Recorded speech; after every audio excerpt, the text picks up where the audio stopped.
Yo, good evening, y'all.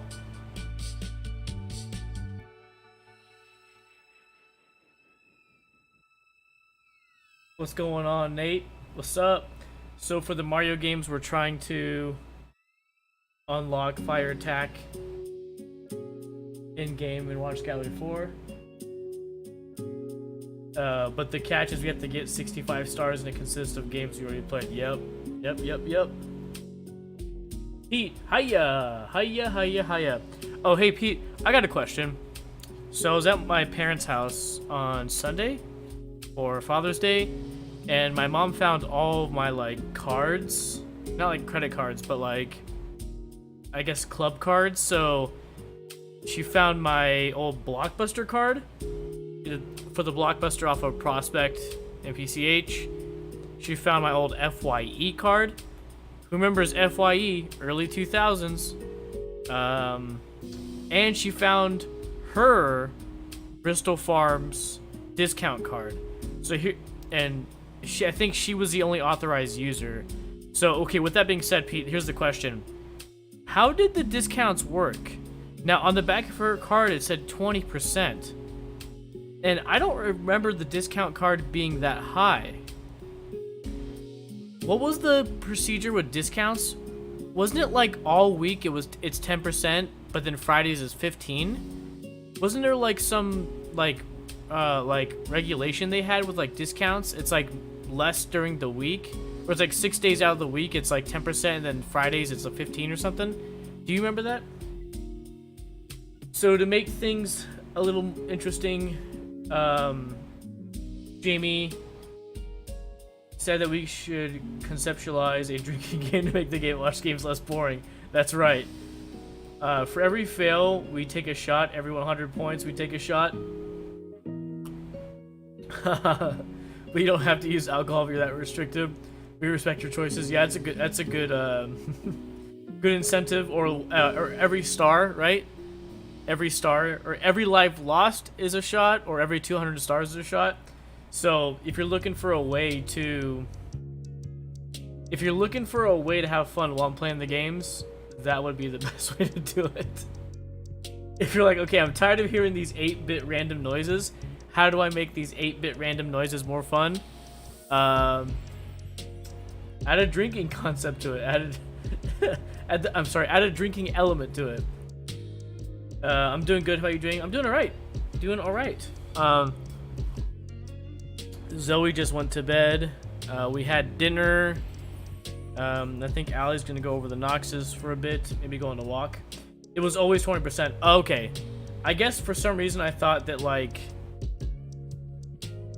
gosh, during the week it was like 15 or 10, and then like Fridays it was 20, so it was across the board 20 all times. Okay. Yeah, that was the one thing at Bristol Farms. Bristol Farms was one of those jobs where I didn't mind returning when I wasn't working. Because it was a fun place to work and the product was great, you know, because sometimes it's like, you know, people treat places of work like, if I'm not working, I don't want to be here until my next shift kind of thing. So like, yeah. But Bristol Farms was fun. It was a fun place to work. I couldn't stand working at Vaughn's. It was like my first job, but it was like literally just, it was like school. It was like, I'm only here for money. Like, this place is like not fun at all.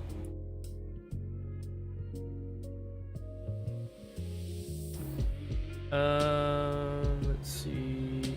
That's even better. Every 200 points, we take a shot, right? There was a 10% Senior Tuesdays. Okay. Bottomless, my coffee subscription service, just texted me. Hey Jamie, a fresh bag of Colombian Medellin from Revel Coffee is on the way. Track it here. And then they usually send a GIF with it. Help is on the way. Looks like that Robin Williams movie where he pretends to be a woman. Doubtfire? Is that what it's called? And then I got my yellow ring on. Got my yellow Zoe ring. Hold on, we need to set this up.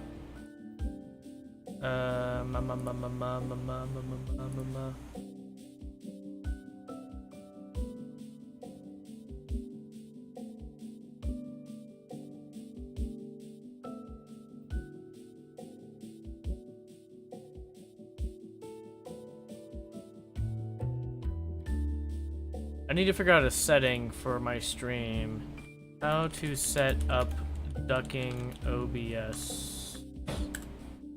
I had this set up, I just been too lazy to set it up again.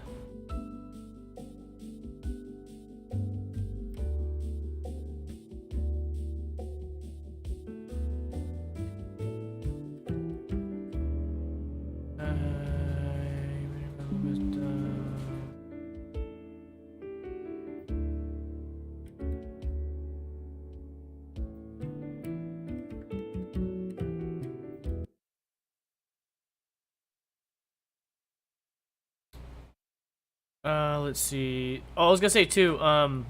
If anybody's got any YouTube videos they want to submit for this portion of the chatting portion of the stream, so we can watch a video together, you're more than welcome. If you're gonna submit a video, submit it under videos for stream in Discord. Enough of the threshold, so it doesn't get like lost in the sauce in the chat.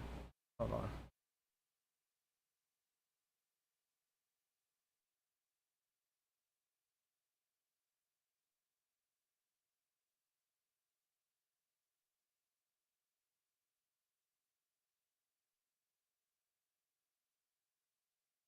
To about OBS Studio.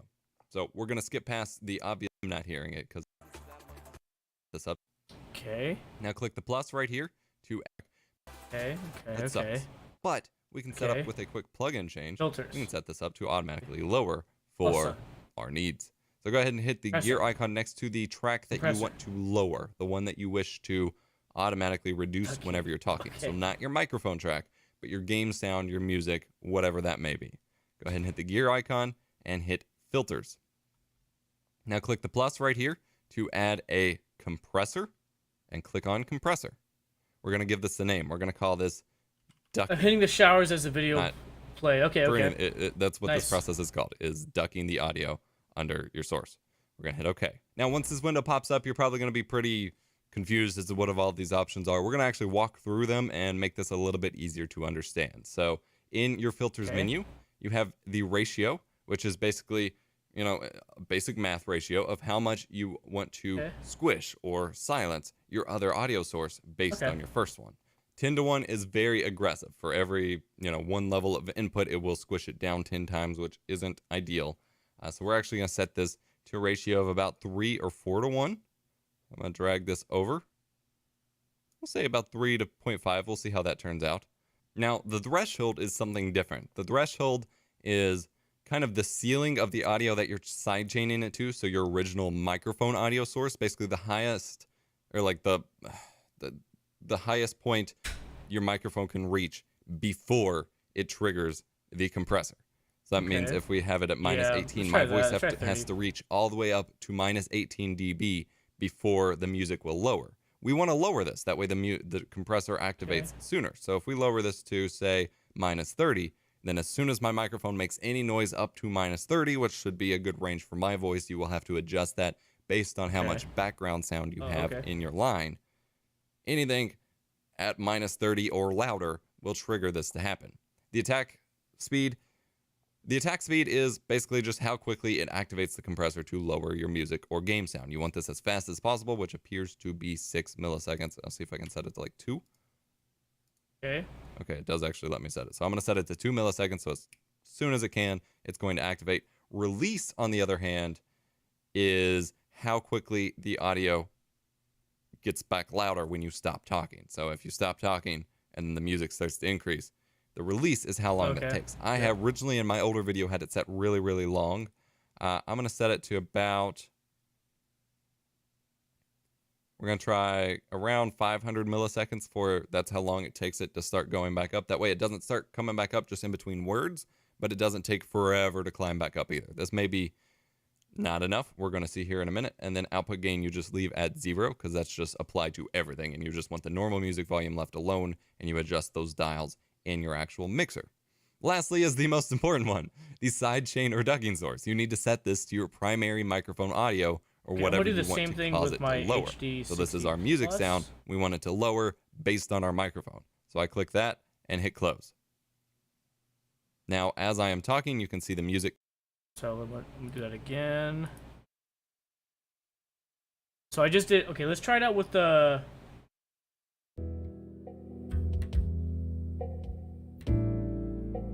Okay, check.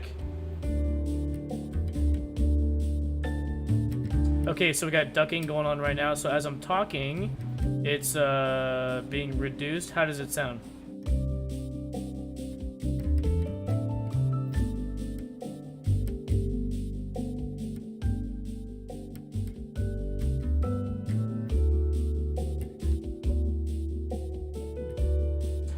Okay, I'm talking. Is it being reduced enough?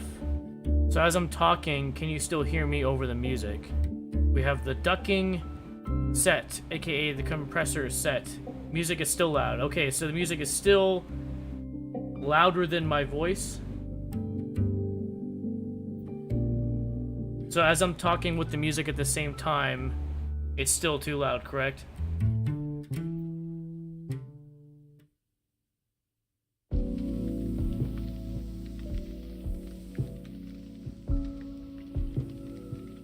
Okay, we are talking. Okay, this is an example of with the I can still hear you over the music, but the music is still too hot. Okay.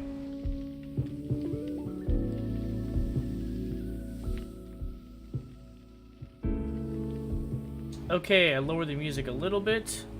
How does it sound with these new settings? I'm currently talking and the music is currently playing. How does it sound right now? How does it sound? This is the new setting. We have ducking enabled as a filter, How does it sound with the newer settings? Woo! Check. Check. How is the ducking?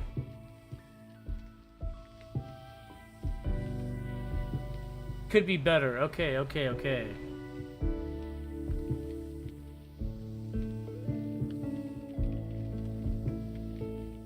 I have an idea.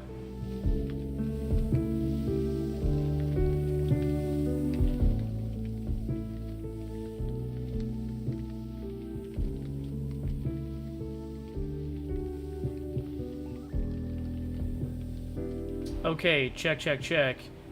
Okay, how does it sound as we're talking?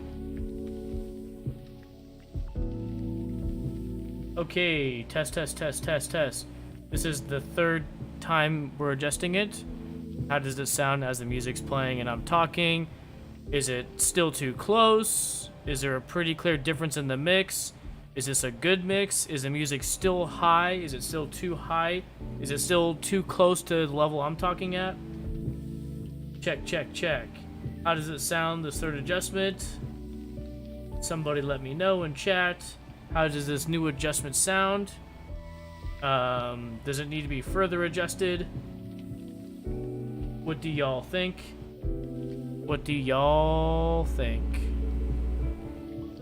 Check. Testing 1, 2, 3. I am Speed King. A smidge. Okay.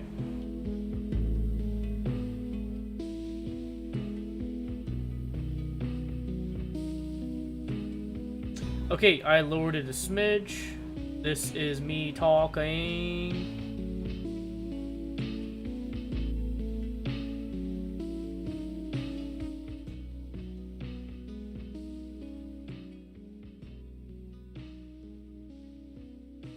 Okay, check. How is it now?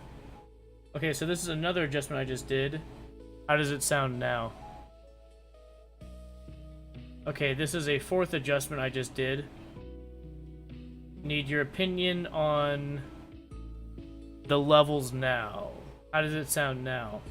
This is the fourth adjustment. Okay, I'm back. Welcome back, Nate.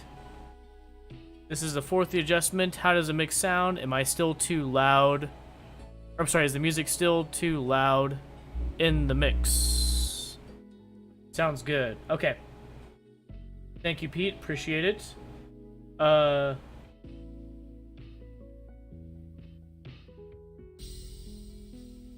Ceiling of the audio that you're sidechaining it to, so your original microphone audio source, basically the highest, or like Okay, will start squish over it again. down 10 times, which is ratio, which is, and make this probably going to be pretty confused as to what all of these options are. We're going to actually walk through them and make this a little bit easier to understand. So in your filters menu, you have the ratio, which is basically, you know, a basic math ratio of how much you want to squish or silence your other audio source based on your first one. 10 to 1 is very aggressive for every them, and make this a little bit, whatever that may be. Go ahead and hit the gear icon and hit filters. Now click the plus right here to add a compressor ducking. We're going to actually walk through them and make this a little bit easier to understand. So we're doing in your the filters second menu, you have the ratio, which is ducking filter basically, applied. We're going to do it to my basic math ratio of how much you want to squish or silence your other audio source based on your first one. 10 to 1 is very aggressive. For every, you know, one level of input, it will squish it down 10 times, which isn't ideal. So we're actually going to set this to a ratio of about 3 or 4 to 1. I'm going to drag this over. We'll say about 3 to 0.5. We'll see how that turns out. Now, the threshold is something different. The threshold is kind of the ceiling of the audio that you're sidechaining it to. Oh, yeah. So your original microphone 30, audio source, right? basically the highest, or like the highest point your microphone can reach before it triggers the compressor.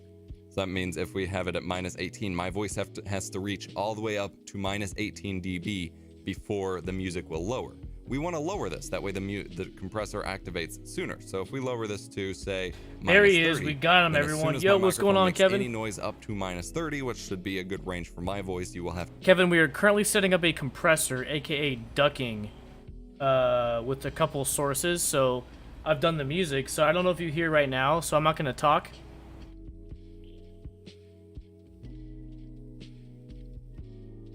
Okay, now I'm talking, so we have the ducking set up. So now as I'm talking, the music should be automatically lowered. How does it sound? Hi, Jamie. Ooh, compressor's my favorite. Okay, how does the ratio sound? Like, is it aggressive enough? Is it too aggressive? So you should be hearing the music be dropping as I'm talking. So this is me not talking.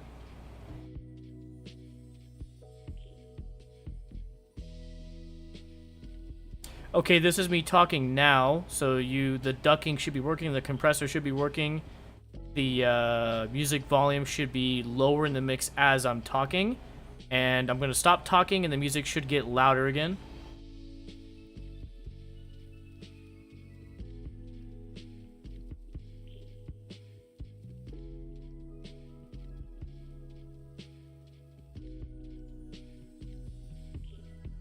The question is it aggressive enough? So I have the ratio set to what this guy's recommending, a 3.5 attack ratio. Now, default was 10. He says it was too aggressive, but I want your opinion. Okay, very smooth sounding, nice dial-in. Okay, we could thank Epos Vox, this guy right here we're watching. We're doing it again to another source. So we did it to the desktop audio, which you're hearing the music. But we're gonna do it to another source, the HD60 sound card. So when gameplay is going, it'll do the same thing. I would actually make it a little more aggressive. Okay, so it's at about a 3.5 ratio. How much do you think I should bump it up, in your opinion? Have to adjust that based on how much background sound you have in your line. So currently, right now, the release is about 500 milliseconds. Should I have a longer release than that? I think at minus 30 or louder will trigger this to happen. The attack speed is basically just how quickly it activates the compressor to lower your music or game sound. You want this as fast as possible. I'll get closer to 700, 800. Okay. I'll see if I can set it to like 2.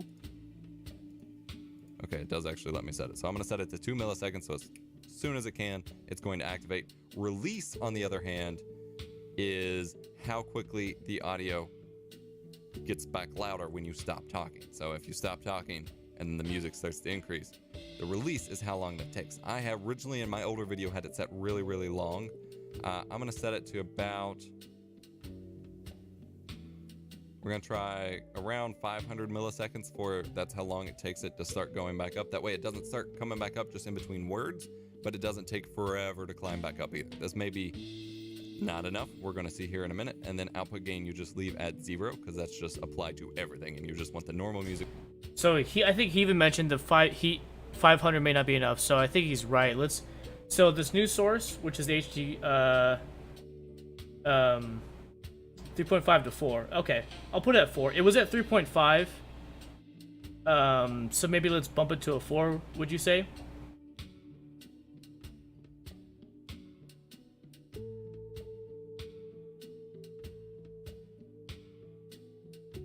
Okay.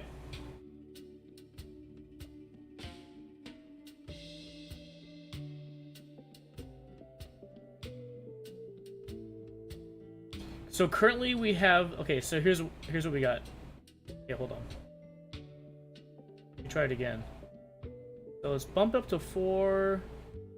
Let's bump this.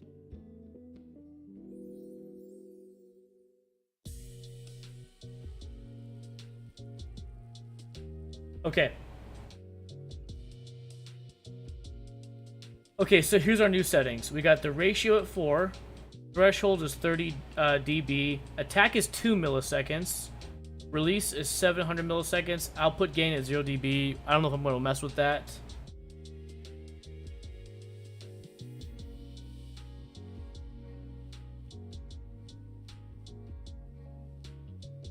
Okay. Gotta go adult. Later, Pete. Thanks for hanging out and stopping by for a bit. I saw you were playing Minecraft earlier. I hope you got done what you were trying to do. I would do a slower attack, otherwise you're going to hear that hit real hard. Okay, so maybe okay, so the attack a little longer, right? So default was, I think, at 10 milliseconds or something, right? Is that what we want? 10 milliseconds? Let's try that. Okay, so this is the current setting. What we got again is the ratio is 4, threshold is 30 dB, attack is 10 milliseconds, release is 700 milliseconds. Try closer to 6 to 8 milliseconds, alright?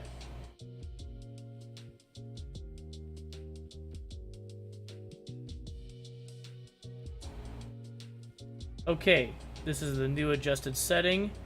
Ratio is 4, threshold is 30 dB, attack is 6 milliseconds, release is 700 milliseconds. Thoughts on that?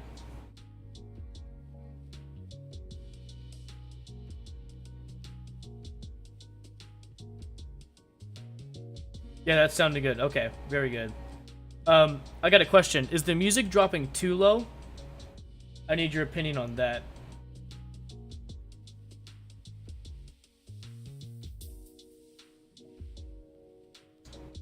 Should I raise the, not at all. Okay, cool. All right. Music volume left alone. Check. In your actual mixer. Lastly is the most important one, check. the sidechain or ducking source. You need to set this to your primary microphone audio or whatever you want to cause it to lower. So this is our music sound. We want it to lower based on our microphone. So I click that and hit close. It could maybe come down more with the now, threshold. Now, as I am talking, you can see the music going down as I am talking. You mean a higher decibel? Stop talking. Like it rises back up. That doesn't seem to be quite enough of a threshold. So like so it's at minus 30 dB. So like you want like a higher number. Now when I'm talking, it gets quite a bit lower. So we're gonna go ahead and play a test recording here of me talking with the music going, and I'm honestly probably gonna lower it just a tiny bit more. Oh, sorry, I'll stop him from talking. We don't need him anymore.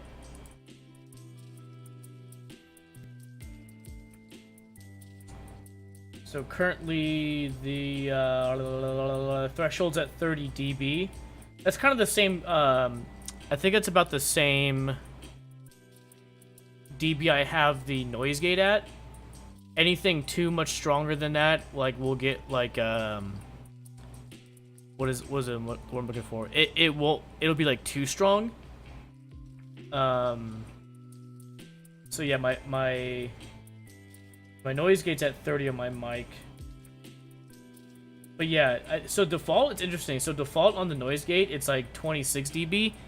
but I've noticed going back and looking at VODs that like if I talk too quiet, it like starts cutting me out. So knowing my own voice, and I think this is something that you probably have to figure out for yourself and know your vocalist, but for me it's like I've noticed that like anything stronger than minus 30 dB, like 26 dB, 28, it's like when there's times I'm like too quiet, it's like it gets cut out.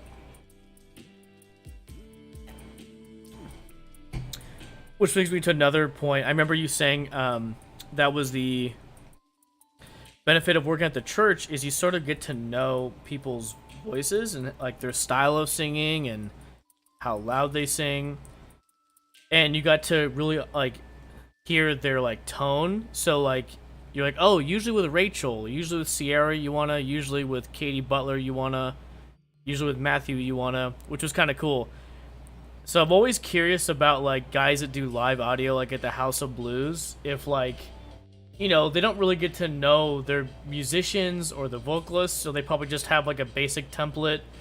And then all night they're like adjusting because they don't like know the people enough. Yep, exactly.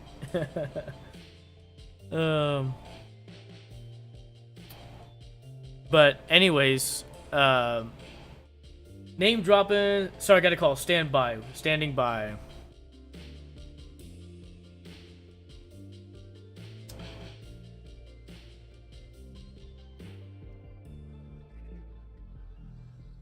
Sorry, I wanted to edit. Hold on. I was gonna edit a picture here. Hold on. I'm uploading the newest video to YouTube, which is Octopus. Let's see. Is the gallery? We got Octopus. Okay, so 1080p is up.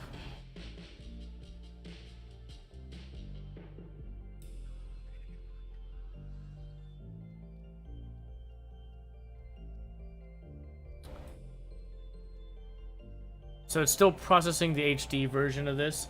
So I want to make the let's see.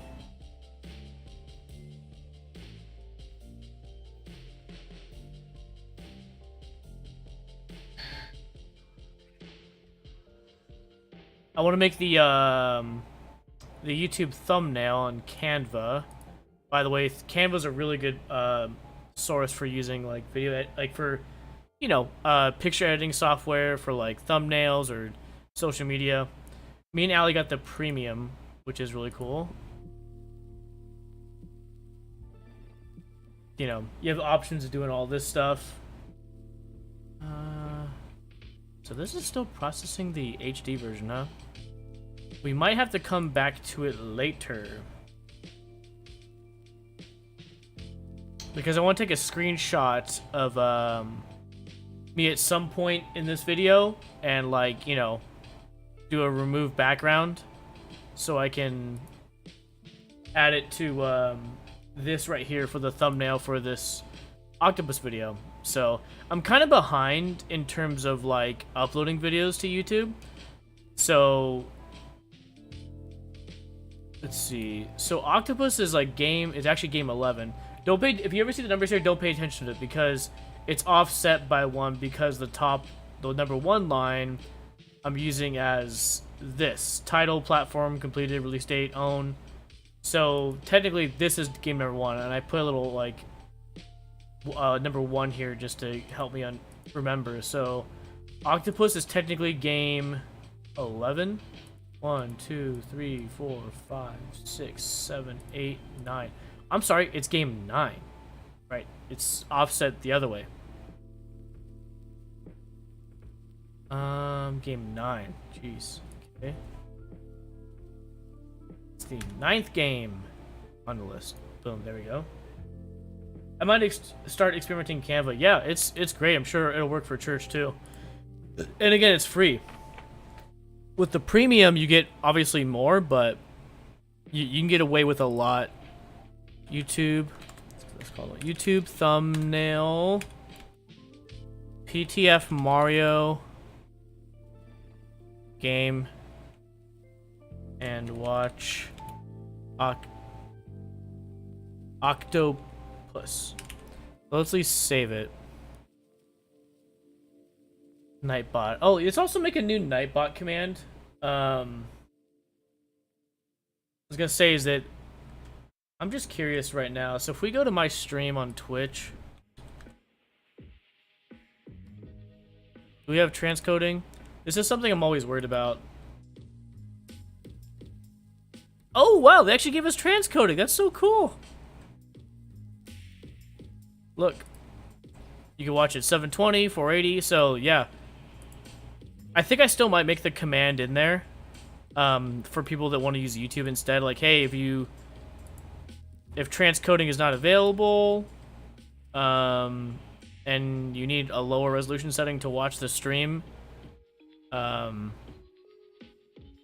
without crazy buffering, then here's the link to my YouTube counterpart, advanced video stats. So I'm streaming at a 6,000 kilobits per second.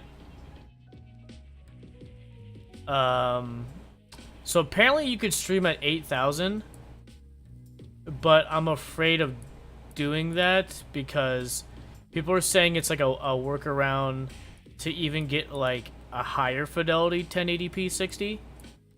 So technically, like, I guess Twitch can allow up to 1440p and 8K, or sorry, 8,000 bitrate. But so what people are saying is that Twitch is kind of behind on like what their bitrate should be. So like cyberspace, yeah. So like so for example, if you go to Twitch's bitrate, so we'll just compare it to Twitch bitrate. Haven't looked, Jamie cloned himself again. And then YouTube. Oh, bitrate. We're gonna compare the two. Let's see. Nope. Nope, not that one. Here we go. So, so for Twitch, they have basically these guidelines that really, if you're streaming and you're watching the stream, you really should be using these. As like, if you're not, then like that really is gonna affect the quality of your stream and affect like viewership. And what I mean by quality of the stream is like, choppiness, visual fidelity, and then wasted resources on your computer.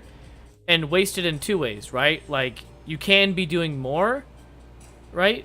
But you're like, you have the settings like set lower, or you're streaming at too high of a bit rate with whatever settings you're using, frame rate and resolution, and now it's interfering with like your gameplay, right? So it divides into two. So it's got NVIDIA and X264. So basically this is if you want to stream with your video card, you want to stream with your CPU, right? Your processor.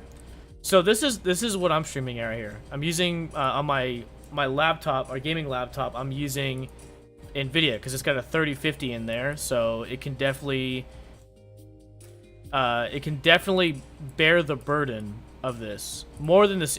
In the laptop, it's in a situation where the GPU is better than the CPU.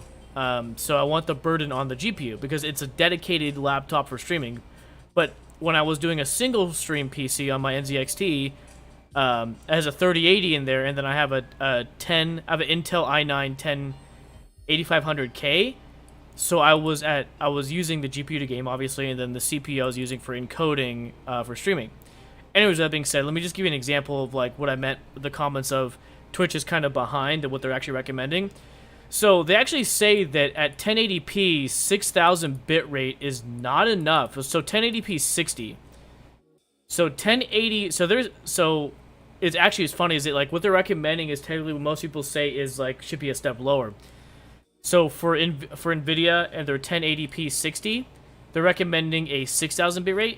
So it's actually recommended for this kind of bit rate at this for this resolution frame rate, it should be higher. 6,000 is actually not enough for that smoothness. And they're actually saying that a objectively 1080p at 60 should be actually closer to 40 I'm sorry, should be closer to like 8,000, and 1080 30 should be closer to 6,000 because their 1080 30 is 4,500. Now check this out. So look at YouTube. Look at what YouTube's recommending for 1080p 60. They're recommending 4,500 to 9,000 bit rate. So 4,500, you can do 60, but it's gonna.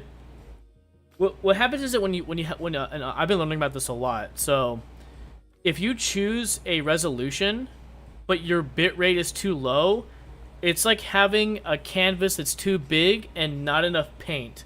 So almost like you don't have enough paint to like cover the canvas. So like now you're like running out of paint and it's like looking thin and like the canvas is sticking through.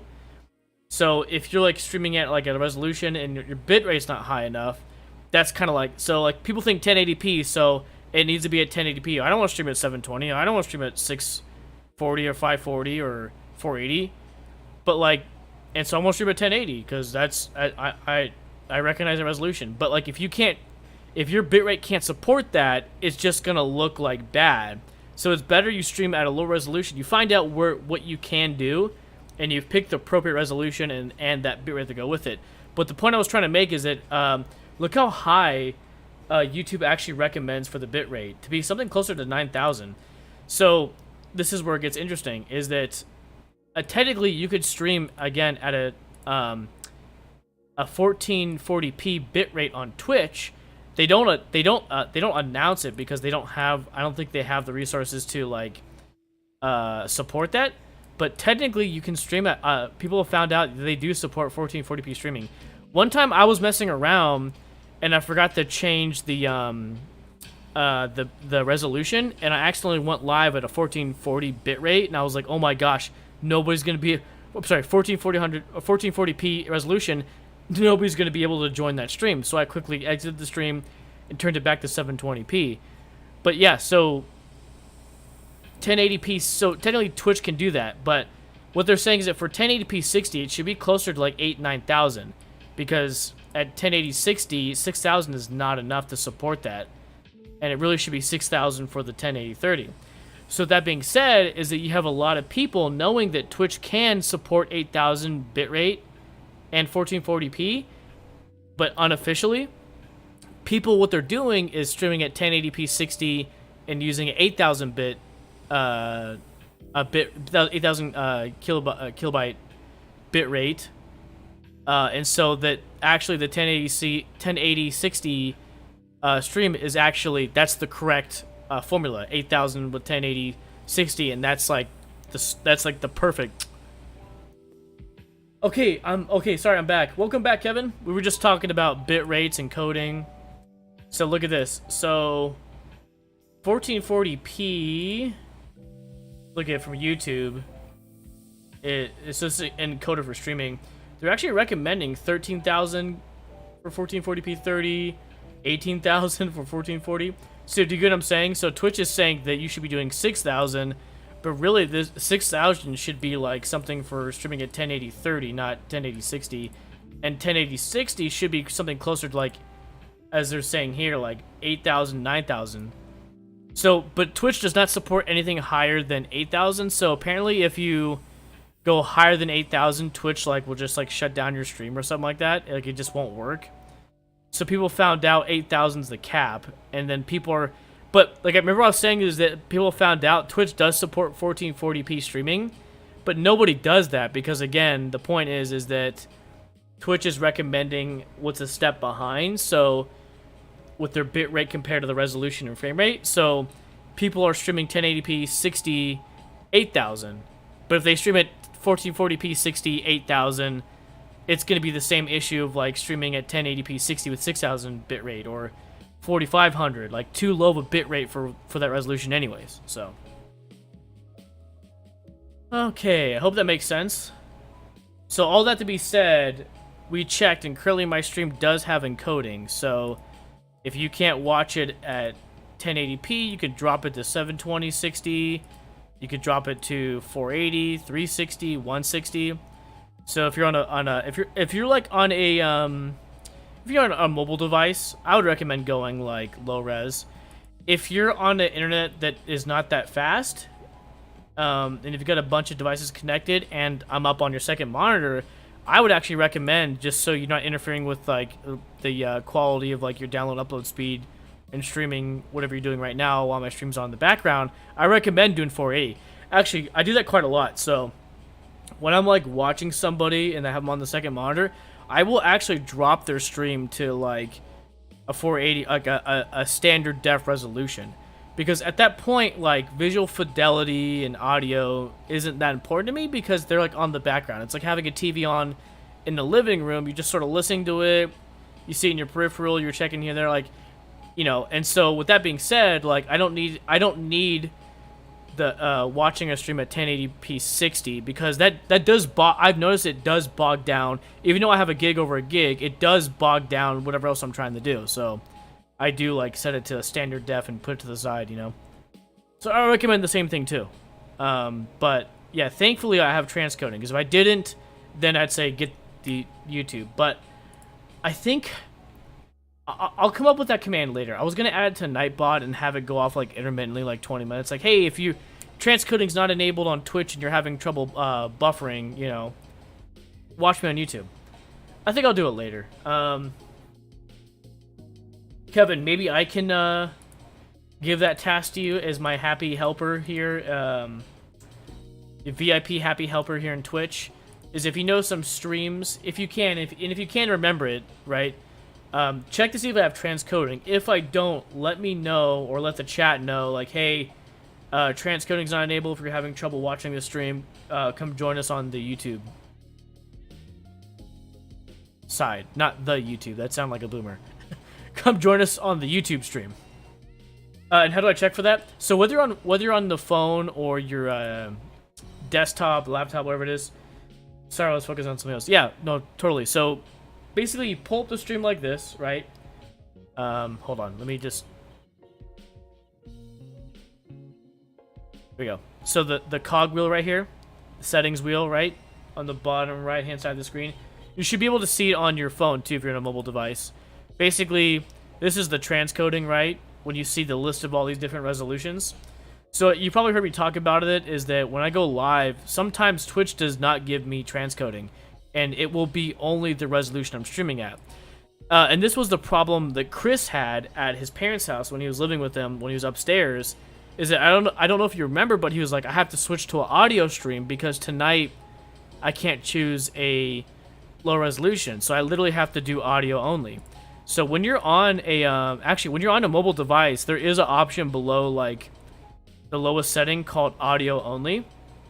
And so he would have to do that because for some reason I guess I didn't have transcoding, you know, because I don't think I was an affiliate yet. But anyways, with affiliate, there's no guarantee you always get transcoding. You're put like into queue. But thankfully, the past few streams I've been noticing I've been getting transcoding. So yeah, so if you don't notice transcoding and you want to like make it known in chat, like, hey chat, transcoding's on enabled. If you would prefer to watch at resolution so you're not having trouble buffering, or if you're having trouble viewing the stream, come join us on and watch it via YouTube. Okay, I see what you're saying. Yes, I remember Chris having that issue. So basically, there should be lower resolutions available than your source res. Exactly. Yep. And if there's not, then yeah, send a link to the YouTube live stream. Go, hey chat, if you're having trouble watching the stream, just so you know. And again, you can only do that if you notice there's no transcoding. If there's transcoding, no big deal. People can figure that out. But if there is no transcoding, if there is transcoding, no problem. If there's no transcoding, you know, that'd help me out. Gotcha. Yes, I'd be happy to help. Cool, cool, cool. But yeah. Boom. Okay, so it looks like my YouTube video is still processing HD and 4K. Again, that's Octopus. Appreciate it. So I kind of want to watch a video real quick. If anybody else has got any other suggestions for a quick video we can watch or something like that and stream together, go for it. I'm gonna pause the music. Because we're playing video games, let's watch a video game video. Do we watch anything from Cinemassacre? Oldest. What has he got? Simon's Quest. A 9-minute video. Let's see. Or what about Metal Jesus Rocks? Does he got anything new? The GameCube games I still play all the time. Next stream, definitely. Okay.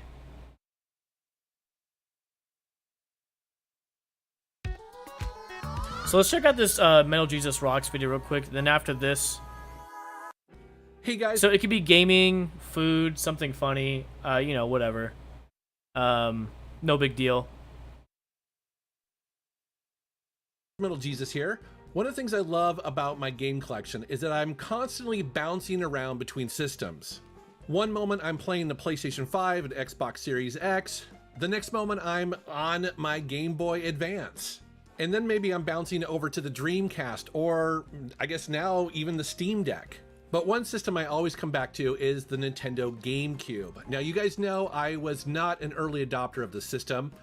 I didn't own it until it was pretty much, I guess probably the Wii era. I got an old GameCube on Craigslist, but ever since then, I have loved going back and exploring its awesome library of games. And that's exactly what I did this week. I got the GameCube 7th grade Christmas 2001. So the GameCube launched fall 2001 with Xbox and PS2. That was a crazy year. It's not to go in too much of a tangent, but that was the year that Xbox came out. And for those who were kind of aware of like what was going on in the gaming industry at the time, you know, Microsoft wasn't always in the console business. Literally, it was the weirdest thing is that Microsoft, a company who specializes in making Windows, is gonna make a department dedicated to making a video game console. It was like, what? You know, that'd be like if Tesla, you know, made a video game console. It would just be like, okay.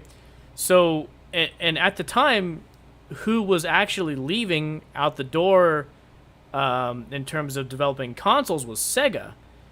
So the Sega Dreamcast was technically the same generation as the GameCube, the PS2, and the Xbox. Yeah, so like, I had a Dreamcast. I got the Dreamcast like a year or two before, about 2 years before the GameCube came out, that generation. But the Dreamcast, Sega was going out of business in terms of like shutting down their department of making consoles. So who filled that that vacuum was Xbox. But that was just such an interesting year. Like, what? Microsoft's going to make a console? Oh, I can't wait to see this, right? And like you're seeing screenshots, you're hearing people talk about it. So it was a really exciting era for gaming consoles. So yeah, this Christmas it was like, woo! It was like so cool. My friend got an Xbox, Mason, at Teltnuag, and you'll see him sometimes in chat. He was the first person I knew that got an Xbox. I went over his house in November and played Halo for the first time. I was like, oh my gosh, this is so fun. It looks so cool. And then yeah, for Christmas, my brother and I asked for the GameCube. We had a choice of the PS2, the Xbox, or the GameCube. We're like, well, we're Nintendo fans, so we'll get a GameCube. And we got, for that Christmas, we got Luigi's Mansion, Wave Race Blue Storm, Pikmin.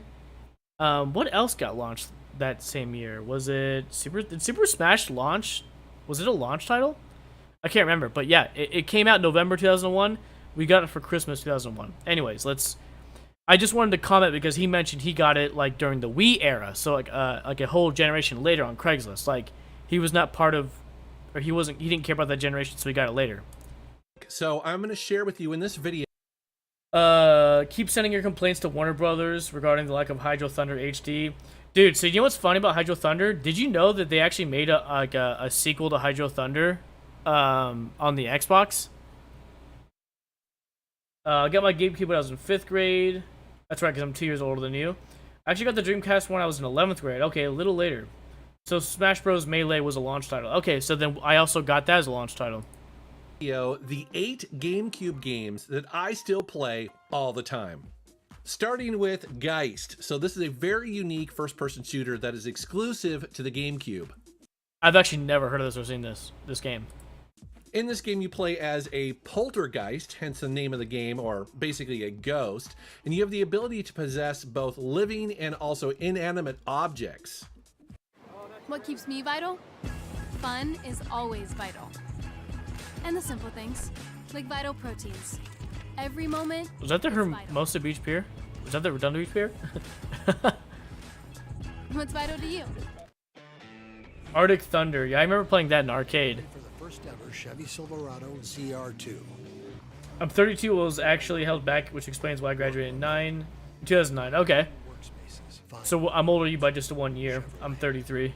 This game plays almost like an adventure game where you need to think your way out of most situations. For instance, living things can only be possessed when they are frightened, and you can tell that because they have a red halo around them.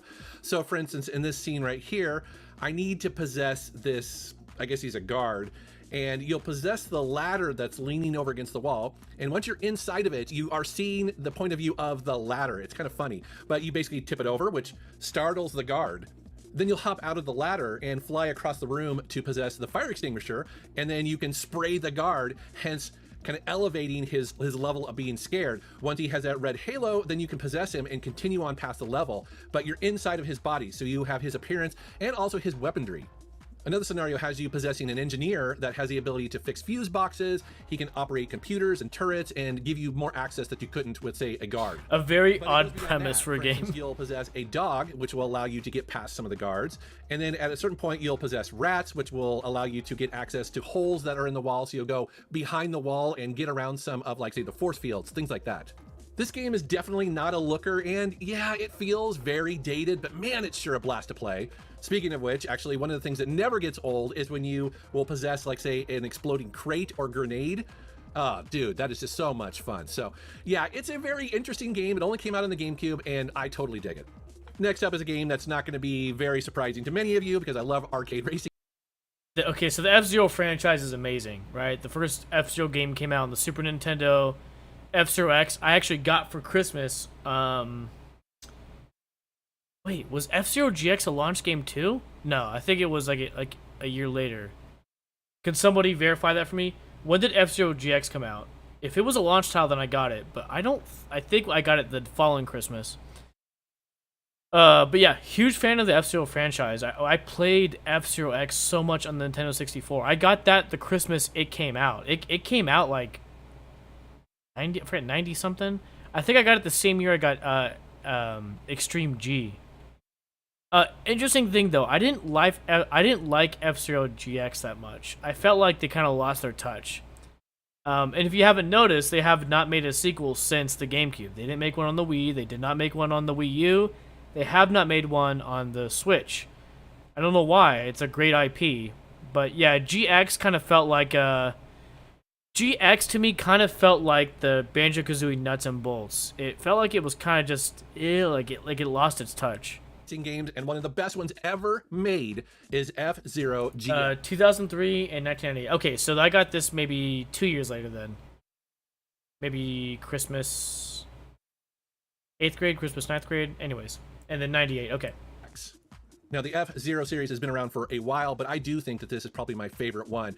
It is insanely fast, as you can see by this footage here. I mean, it really pushes you as a gamer. You are almost afraid to blink while you are playing this game. I really love its great level design. Yeah, it's kind of like tight corners. I'm talking like 90-degree turns here where... Yeah, that was kind of annoying, those kind of turns. Again, at these speeds, it's absolutely... Yeah, it kind of feels like Sonic, and I have to say, the newer Sonic 3D games, where it's like, sometimes it's just a little too I've tried playing this fast. on emulation with, you know, a standard kind of Xbox-style controller, and for some reason, it just doesn't feel quite the same. I don't know if that's just me or maybe my setup, but I do recommend that if you're going to try this game, try to play it on an actual GameCube with the real control. So, there is a workaround for this. So to his comment about like it didn't feel right playing it emulation with the Xbox controller, there's literally a workaround for it. To where you can use a GameCube controller. It's the where's that hub? I have it here somewhere. Yep. First try, pulled it out. This is the Mayflash GameCube adapter for the PC. See this? So this is your solution to playing GameCube games on your PC. So this actually funny. This Mayflash one also works with the Switch. So Mayflash made this in response to Nintendo's official one for the Wii U and the Switch, so you can play Smash Brothers with, like OG, authentic OEM GameCube controllers, not the Power A Bluetooth ones. So this works with the PC.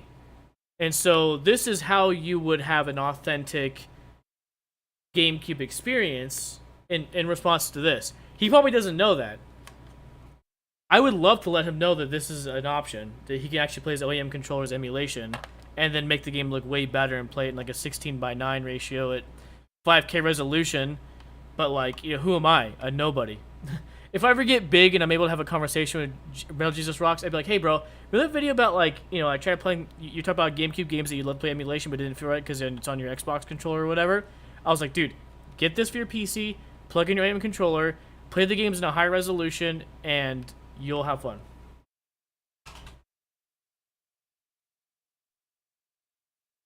Anyways.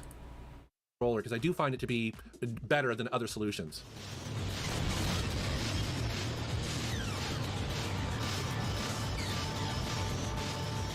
It's a total shame and bummer that this is basically the last F-Zero made as of the making of this video. So Nintendo seems to have kind of forgotten about this franchise, but at the very least, it left the series on an extreme high note. This is a must-play. Next up is a game called Baton, Kaitos, Eternal Wings and the Lost Ocean. Never heard of this game. This is a traditional Japanese RPG, but has a fantastic battle system. So, full disclosure, I typically don't like card-based battle systems, but for some reason, this game uses the cards in a way that just feels very approachable. Maybe it's the way that it introduces it slowly to the player. It doesn't get overly complicated very quick. And so I guess I just feel like it has a very natural and gradual buildup of the card mechanic, which again allows you to get into it even if you aren't into these type of games. And that's good because I do think this is a fantastic JRPG. It's a nice mix of old school where it's turn-based, but then you also have this ability to defend yourself against incoming attacks from enemies. Throughout the game, you'll collect cards and build your deck, and you basically have attack cards, defense cards, and also modifier cards that will have some sort of elemental boost to it. So for instance, you'll have fire cards, water cards, light cards, things like that, and they cancel each other out depending on what element they are. And so it's pretty standard stuff if you've ever played a JRPG. I'm gonna fast forward. On a lot of people's we lists, get it. We get that game. It's a dude. one that Dude. This is the best, in my opinion, this is the best Metroid game. So this is not only do I think this is the best Metroid Prime out of the Metroid Prime series, but overall the Metroid IP, I think this is the best one. Over Metroid, over Super Metroid, over Dread, Fusion, all that stuff. I think this is the best Metroid. It was funny, this was also my first Metroid game played. And it's kind of the same concept of like when older people who like grew up playing Metroid and Super Metroid are like, what? Your introduction to Metroid was the 3D FPS version on the GameCube? That's like your first Star Wars movie being like The Force Awakens or something, right? Like if someone like is a Star Wars fan and they're like, yeah, dude, my first Star Wars movie was The Force Awakens. You're like, what? You should have been introduced with the other stuff first, right? And people were saying about Zelda. So Zelda Ocarina of Time is my favorite game, but it's also the first one I ever played. But there's like people like say like A Link to the Past is like one of the best Zelda games, and that's like the Super Nintendo. So like when I tell people, oh yeah, like my first Zelda game was Ocarina of Time and it's my favorite, I think it's the best one, people go, what? Yeah. So like the same premise about Metroid. of course, is the original Metroid Prime. I love this game. Nintendo did the nearly impossible thing here. They took a beloved 2D platforming franchise and turned it into a first-person game. That is very difficult to do, and they could have screwed it up a number of ways, but they did a great job making that transition. It's way better than I think a lot of people, myself included, expected it to turn out. One criticism of this game is that it has pretty unorthodox and sort of unnatural feeling control system, at least for the time. And I'm very glad that they stuck to it, because essentially what this game is all about is locking onto your enemies and strafing. But the way that they've done it in here, it just feels unlike any other first-person shooter you've ever played. And so, thankfully, the first level of this game does a very good job of kind of introducing you to that control scheme. And so, once you've played it for about Feels weird picking it up. The legacy of that shield is, say 5 or 10 minutes, maybe 20 minutes, you start feeling like you've got the hang of it. All the elements of classic Metroid are here, but just in the first person. So for instance, you will have a level where you can't necessarily progress until you get a weapon upgrade, and then that will unlock other parts of it. Even down to the save rooms, which can be kind of annoying, and again, very old school. Dude, but Metroid Prime is so good. It's like a... Gosh, I would describe Metroid Prime being like as if like Halo meets like Half-Life. Like it's you get the action from shooting things, but then there's like the puzzle aspect to it of like doing stuff. And what's interesting about Metroid Prime is it's like okay, and then also meets like Zelda, right? So there's like the backtracking open world aspect to it where you can travel to different sections of the planet and come back. Let's go ahead and fast forward a little bit. We need to watch all this. Star Wars games of all time. Often this game is included in there. It's really great. So my favorite one is actually the original one on the... And this was actually a launch title in on North the America N64. for the GameCube. Oh, This this is the other title I got on launch for Christmas was Rogue Squadron 2. I got a lot of games for Christmas when the GameCube came out. Arcade flight shooting game, and it's a So I think the original one, the N64, is the best one. So To me, this is number episode 4, 2. 5, and 6, which those are the ones that are close. Didn't have that much fun on Rogue What I Squadron like about 3, this game quite is honestly. Very pick up and play. If you want to just hop into an X-Wing and blow away a bunch of TIE fighters over the Death Star, or visit other locations of those classic movies and just shoot some bad guys, this is the game for you. And I like how you can give orders to your wingmen using the D-pad, which reminds me very much of, say, classic Wing Commander. And I have to say, it still holds up today. It looks fantastic. Nate, did you ever play And Rogue in many ways, Squadron? I feel like other Star Wars games that have this space combat are simply just copying what was already done way back on the GameCube. And so while it's not necessarily the deepest Star Wars game, and maybe it doesn't have all the variety that a modern Star Wars game would have, for me, if I'm hooking up to GameCube and I want to just jump in and have some fun, blow some stuff up, this is the one I go to. Next up is a game called Gotcha Force. Often when I go back to the GameCube, Never I'm heard of looking this for something one. that is basically, one, exclusive to the console, right? I can't play it anywhere else. And two, I do like want to just jump in and have some fun, blow some stuff up. This is the one I go. Controversial because this is unlike So I never played this game. I actually got it last year from a garage sale. any other I Kirby need to game try it out. there, and I think that's why it's kind of fun and unique. Basically, this is an arcade racing game at its core. It feels like a mix of, say, Mario Kart and Wipeout. What makes this game kind of unique is that you don't have to push a button to accelerate. It auto-accelerates you down Oh, the cool. track. And essentially what you do in this game is your A button, you hold that down to pivot, so you can basically go around corners, pivot on the A button, and then you'll boost off in the direction that you're facing. You'll also tap that A button to have Kirby swallow up enemies and absorb their powers, as well as use yeehaw, that power boy. to potentially take out other racers on the track. And that's what makes this game kind of fun, because it is very approachable, very simple to play, but very difficult to master because there is some serious challenge here, and it gets very chaotic. And what's cool is that it goes beyond the main game here. So it has two other modes that are also really fun in their own right. For instance, you have Top Ride, which is a top-down view game, very similar to those. I played old 2 and arcade 3. I games like played a Sprint. demo of And 1 like in those games, it's McDonald's. only on Okay, one nice. screen, and you're controlling Kirby. So a very simple kind of game, but it controls really well. This is actually more fun than it probably looks. And then the other mode is City Trial, which is an open level free-for-all. This is great for couch multiplayer games with other people, just going at it in this open world, taking in different power-ups, jumping on. Okay, different so then vehicles, and just if this beating game has a each other. local It's super multiplayer fun. option you This can is definitely play, not my favorite Kirby then, game, not by a long shot. but it this fun, is and one of the it's games we exclusive should to maybe the try, GameCube, so Kevin, it always gets a play with whenever I have the Parsec. GameCube hooked up, and I'm just in the mood for it.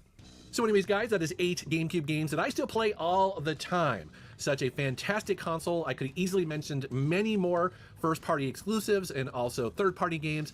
Probably should have mentioned Metal Gear Solid: The Twin Snakes, as well as Paper Mario: love City Trial. The Thousand Year Door. So, two more. I've never played 1,000 Year Door. People say it's like, people argue it's the best of the Paper Mario games ever made. My cousin let me borrow it. Dude, this complete in box is $100, like on eBay. It's like so expensive. So Games when are awesome. we get there, we're gonna play it, okay? We're gonna play 1,000 Year Door. Okay, whoops. Let's see. let's see if the video is done processing. YouTube Studio.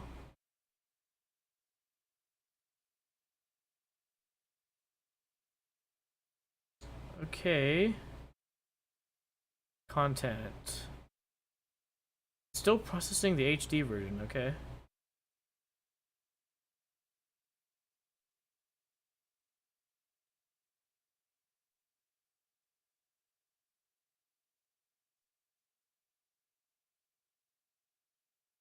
Let me see.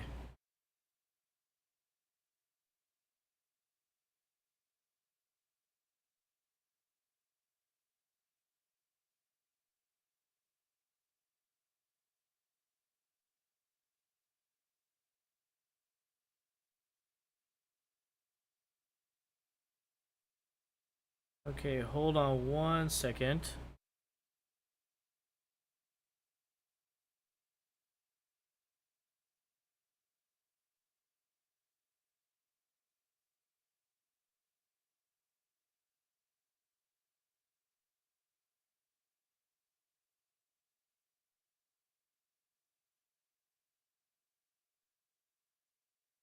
Okay, I took a screenshot. You know, let's make this public now. Let's see, edit title, description, cancel. Let's see, private. Okay, so we're gonna make this video public, folks. Boom. Save. There we go. So Octopus, guys, is officially up and ready to be played. Okay, let's see. So do me a favor, go ahead and head over. Give it a thumbs up. Oops. Give it a thumbs up. Maybe watch it one time through in the background to support me. I would appreciate it, you guys, as I'm also trying to go and update Nightbot command. As I am trying to, you know, aside from Twitch streaming, I'm also trying to make sure that my YouTube stuff is progressing too. So I'd appreciate the support on that.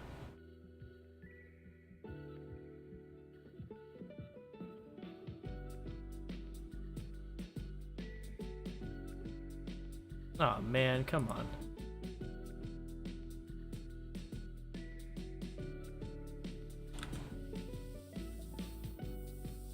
There we... What? Seriously? Keep me signed in, buddy?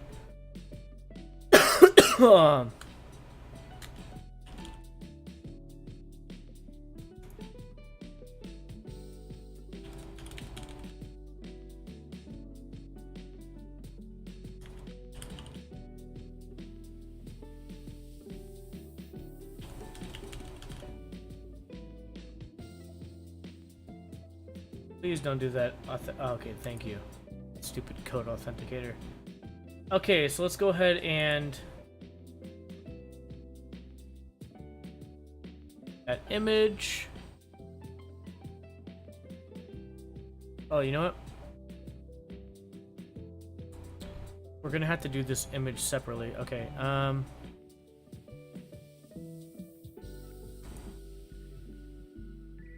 upload media, downloads.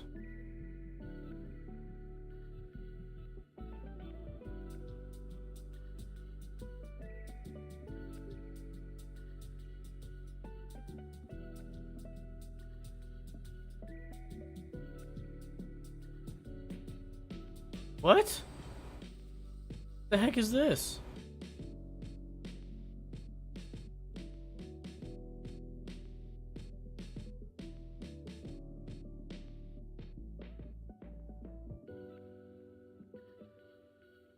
Dude, what was that, you guys?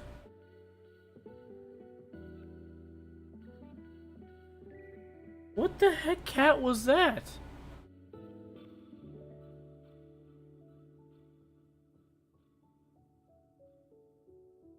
cat is this? Why was this in my downloads?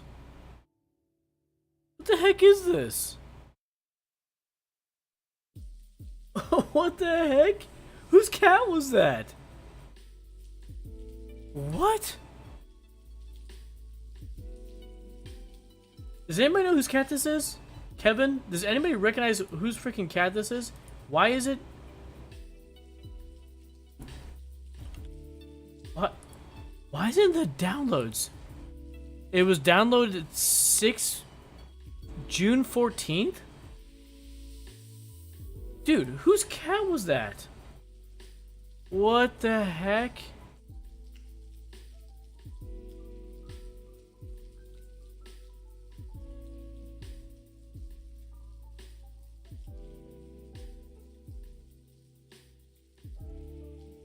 What the heck? I don't even know what format HEIC is. That was weird. Okay, what? What cat is that? Bro, I literally clicked this to download.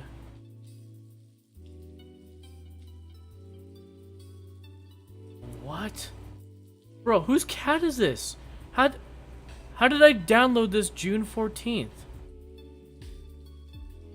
Who's... What? Dude, you guys, I don't know what cat this is. Apparently I downloaded it June 14th. It's in a HEIC format? What the heck is that? Oh my gosh, okay. Look, downloads? Whatever, okay, wow.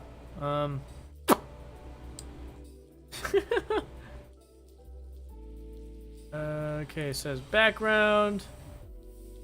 Okay, let's go ahead, edit image. Go to background.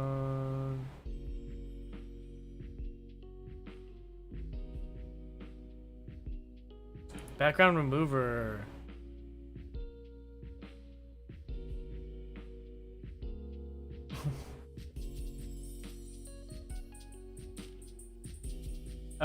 You know what? Let's restore.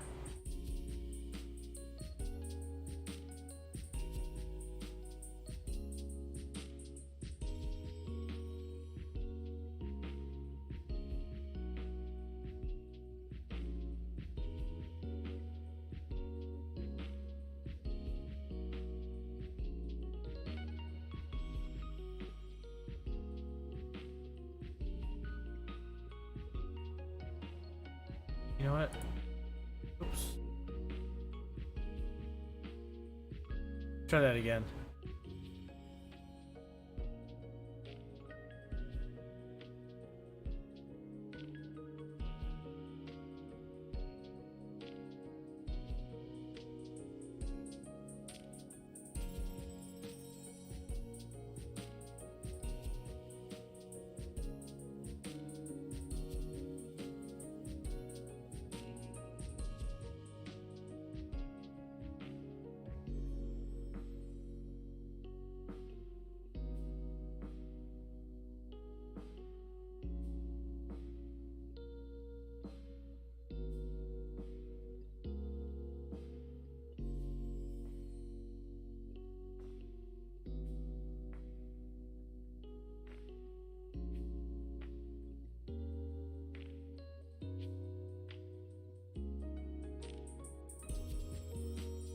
Something like that.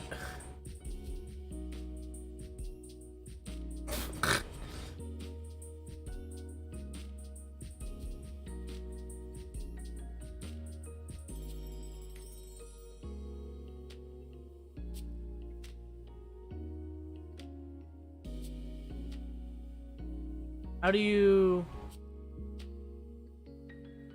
color mix trippy? How do you add like a line? I know like some people add like a line around to make it stand out.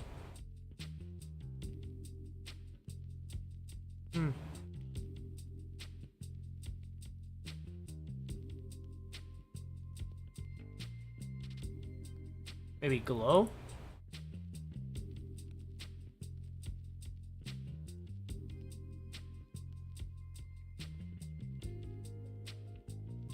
Let's just download it.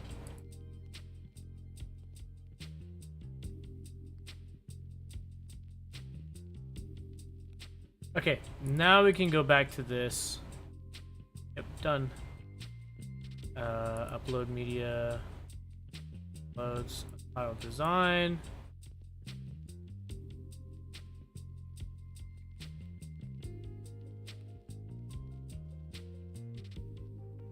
Oh no.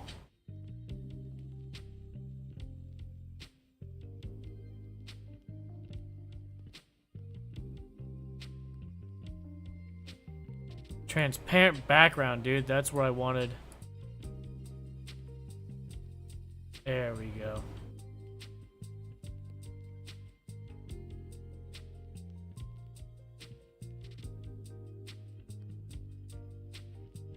There we go. There we go. This is what we want. Something like that, you know.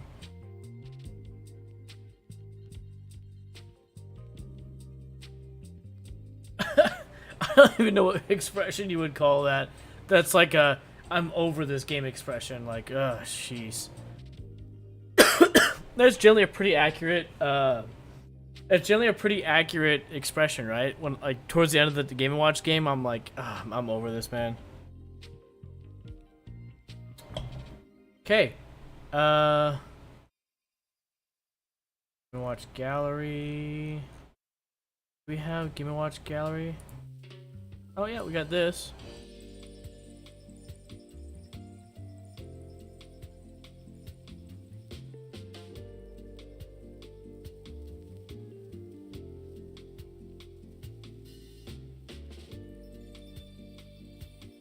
Now watch this.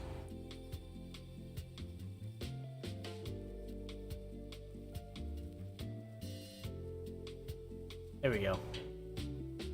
So this is actually a really cool source. If you guys want this, let me know. I'll link it in Discord. But this is... Where's Game Boy? Can I pass it? Oh, it's under N. Nintendo Game Boy. That's right. So this is a database that also has like the cover art, the logos. So Game & Watch gallery. Maybe page 8 is G. M. Okay, let's try 6. Mr. Nuts. What is that? A B C D F G H I J. So maybe page 4. Wow, they got a lot of Jeopardies.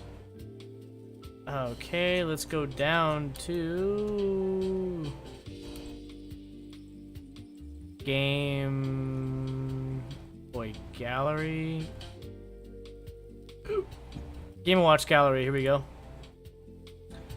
Images. Check it out. So this is like a bunch of like cover art scanned in.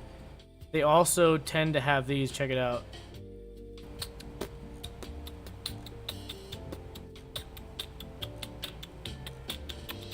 Oh, you know what I need to do? I need to go back to actual Game & Watch under G.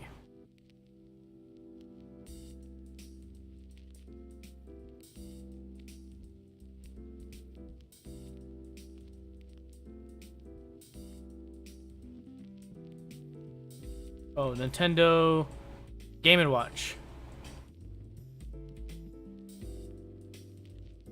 Let's see if they have Octopus. That's what I want. So, not many games. A ball reissue.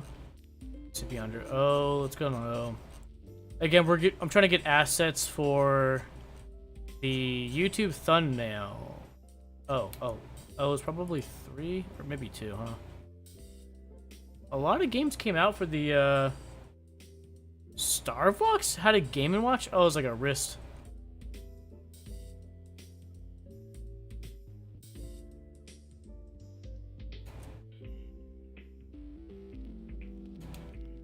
OP Octopus. Here we go. Images. What kind of images can we get?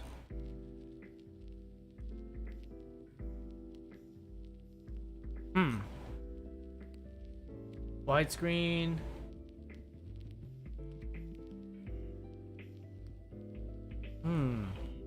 Okay, so here's what I'm thinking what to use. Let's see your opinions. Let's see.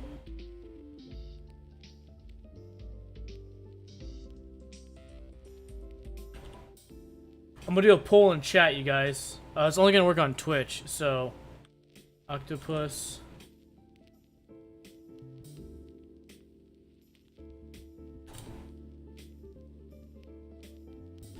Just octopus logo or and held. All right, everybody. Nate, you might want to switch over to Twitch for this poll I'm about to post in Twitch.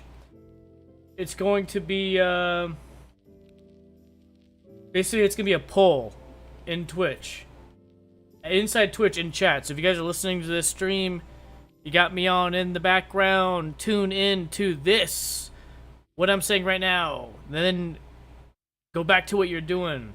About to have a poll inside Twitch in the chat. You're gonna see in a second. Pay attention. Basically, the poll is gonna be between this as an asset to add to the thumbnail or just this. It's between these two. I don't want. Oh, actually, geez. Which one should I do?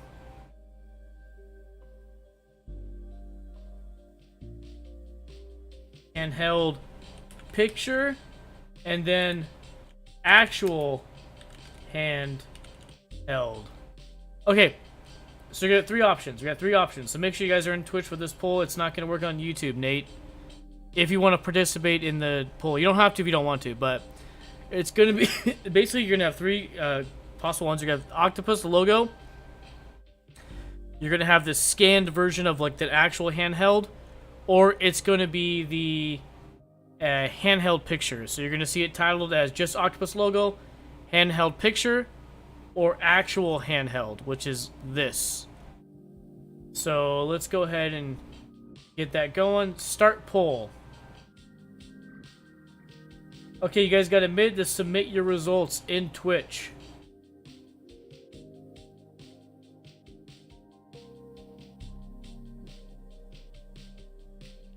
Let's see, is anybody using the poll?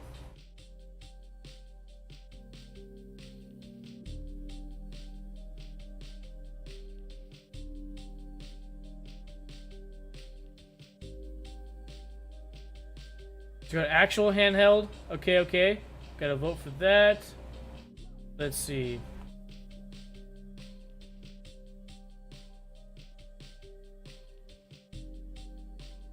So it's the octopus, actual handheld, or this right here. Okay, voting is gonna end soon.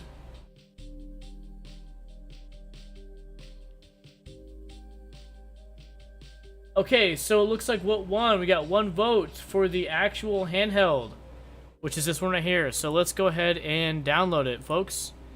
Thank you all for participating. That was fun. We'll have to do that again. Like, does Jamie take a shot of whiskey? I'm sorry. Does Jamie take a shot of Tito's vodka or a sip of his water? So let's go ahead and name this.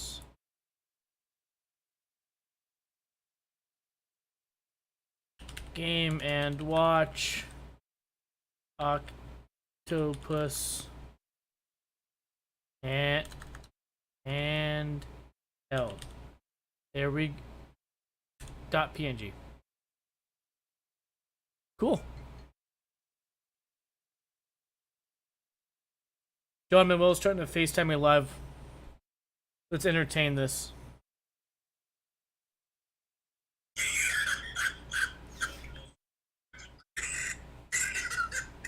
Look at this fool, dude. Hey, did you participate in the vote that just happened right now?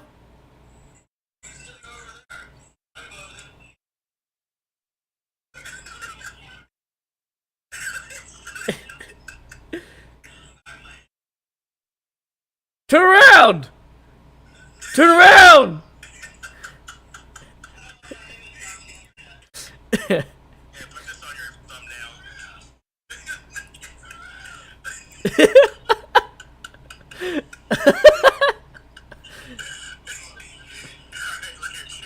All right.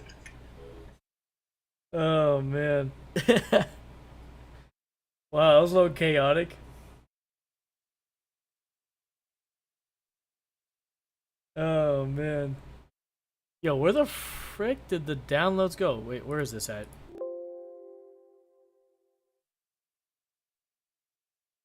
Oh, it went to where it's supposed to be. Yeah, boy. Can you upload like this? Oh!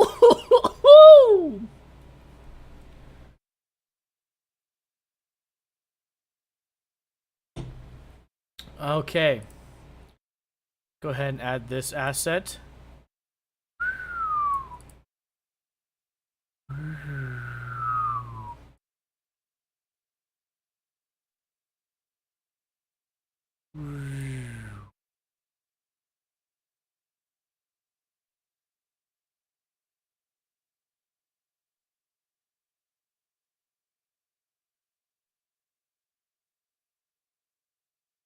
Okay. Thoughts. Thoughts on the thumbnail, folks. We got any thoughts?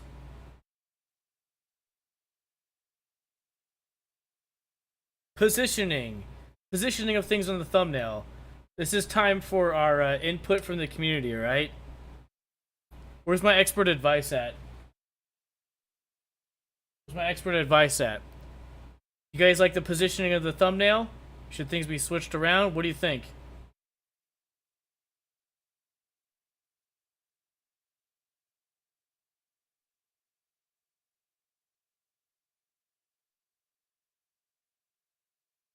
Okay, nice. All right, Nathan Esser, you like it? You like it? Any other input? You like it how it is? Or swap things around? Should I be on the right-hand side? Stay here on the left? Should the Game & Watch gallery be on the left-hand side? What do you guys think?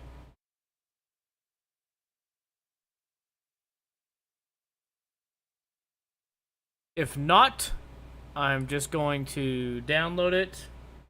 Any other input from people? Alright. I'm going to go ahead and just download it anyways.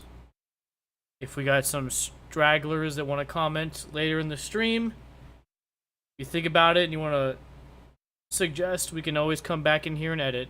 Not a problem. Show in folder. Okay. So let's go to thumbnail. Boom. Look, here's our new thumbnail for the Game & Watch Gallery Octopus playthrough. You can see here, let's see what it looks like in the channel. Videos. Alright. Got our new Game & Watch Gallery video up. Octopus. Very cool. Boom. Okay. Now, give me guys a few minutes, and then after this few minute break, we're going to be right back, and let's play some Game & Watch, shall we?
Yo, what's going on?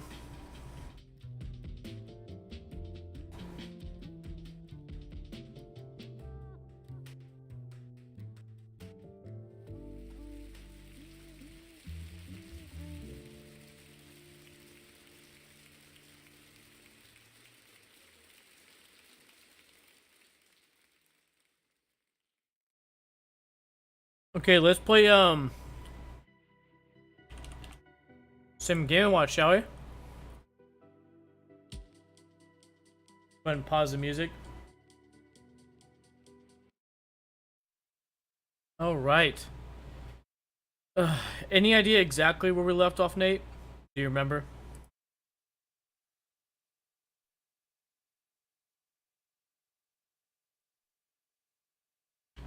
Okay, let's see.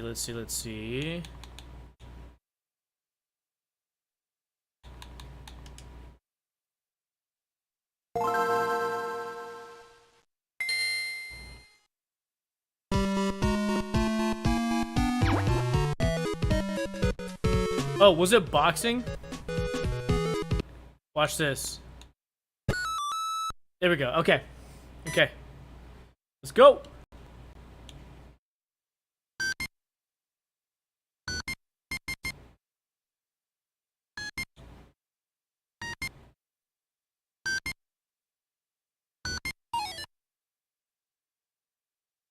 Alright, let's see if we can beat this.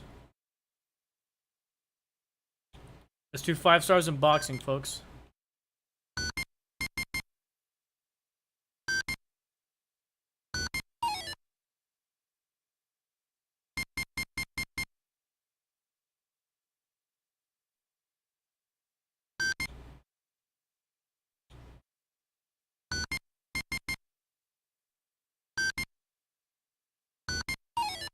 Yeah.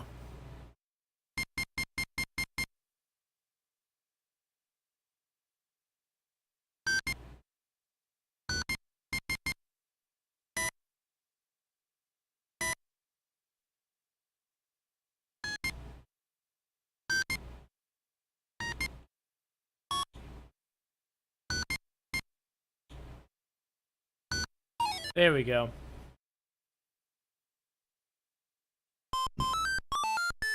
Yeah, let's go.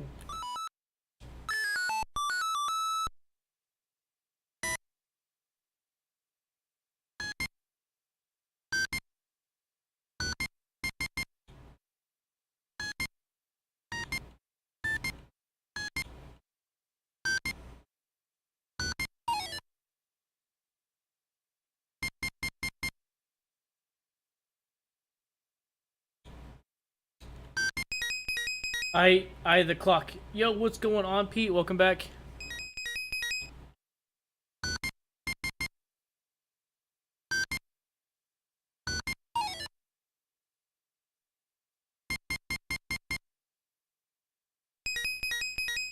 Boxing, I see. Yep, playing the good old boxing Game & Watch. Trying to get 5 stars. We're at... My high score was 9, so... 15 is completely beating it.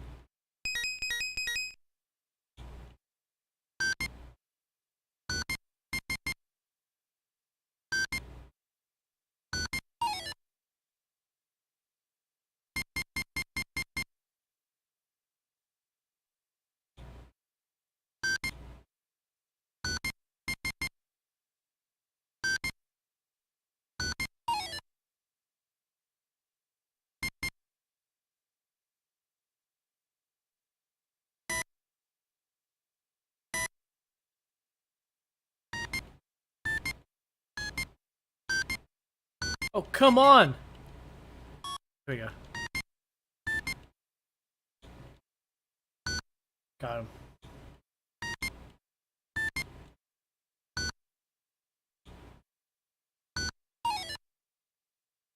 Dang, he was... Dude, he was getting in there with me, man. Those punches.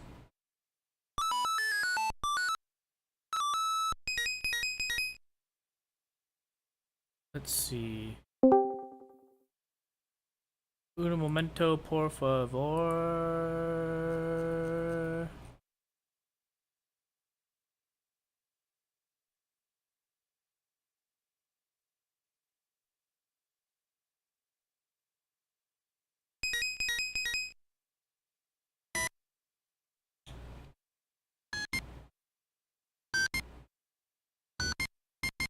So I think this is getting harder. I'm like noticing that like the computer's getting a little more crafty.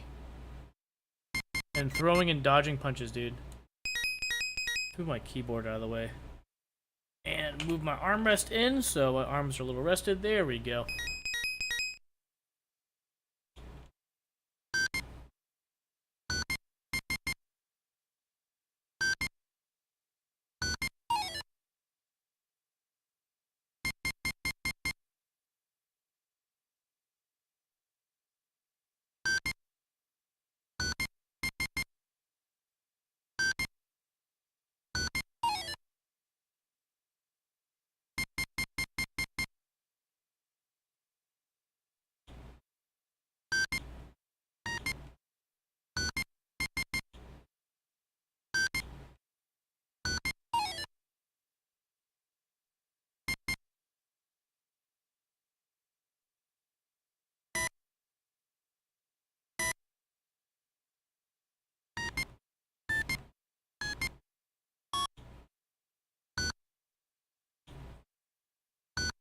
Got him.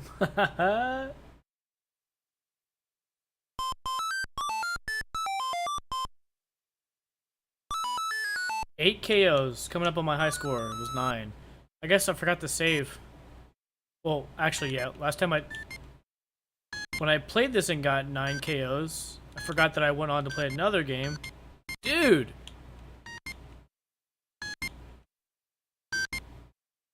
Which then used my save slot. I could have saved to a different save slot, but I don't know, I guess I just wasn't thinking it through fully.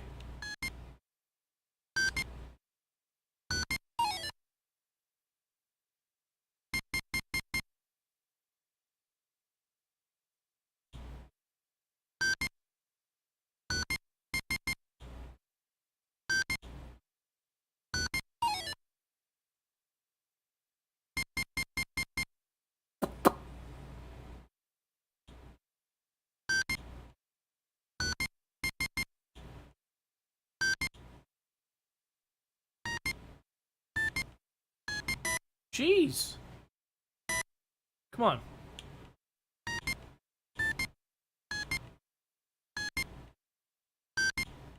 Dude, I'm telling you, they're getting harder, man. My goodness.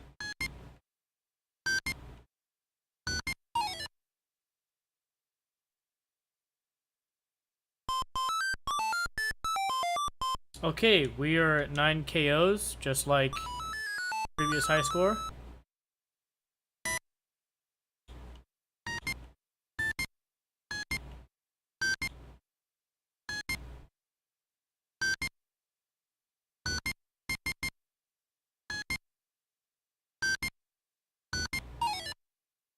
Dang, this is getting hard. You're not messing around.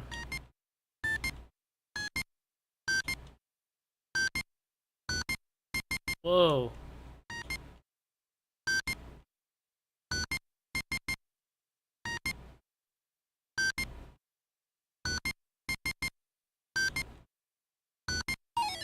Wow. It's getting closer and closer. I was like dominated, dude. I was straight up dominating. Now it's like, oh shoot. They're learning.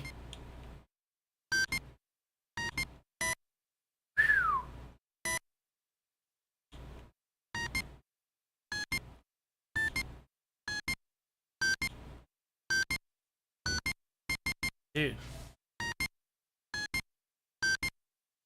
I guess that's one way to do it. Punch them before they can punch you. Come on, come on. There you go.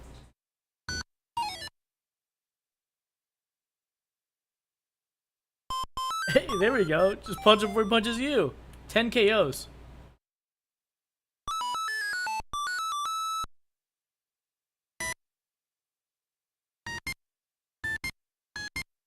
Look, look, look, look. I'm just punching him as fast. I'm just tapping it B as quick as I can. Okay. Should we try this method instead? Let's see.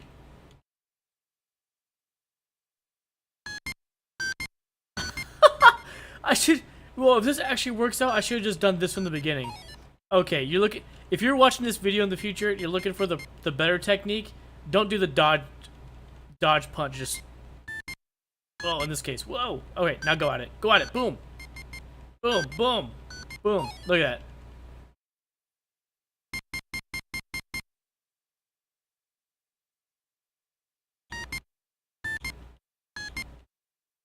Boom, boom. Okay, so it seems like if you do get hit, dodge it and then punch and don't stop, because it's like once you get one hit in, it's like they can't recuperate.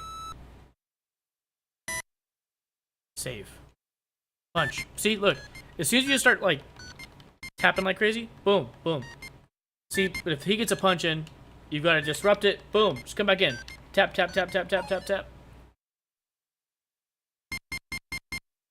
What's the saying in dodgeball?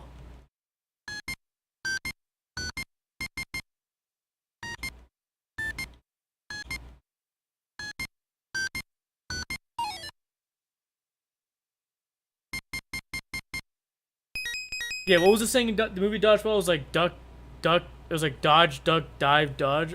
I forgot. It's like the same two things over again.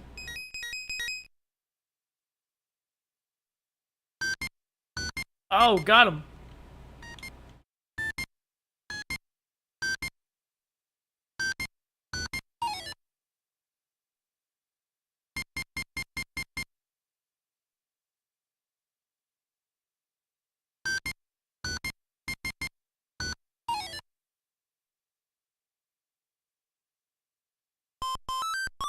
Woo!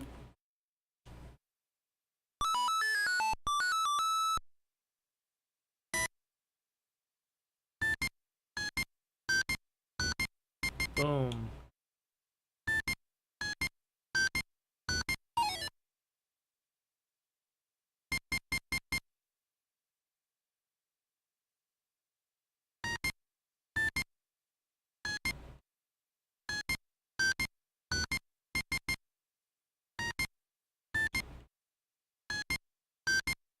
Boom.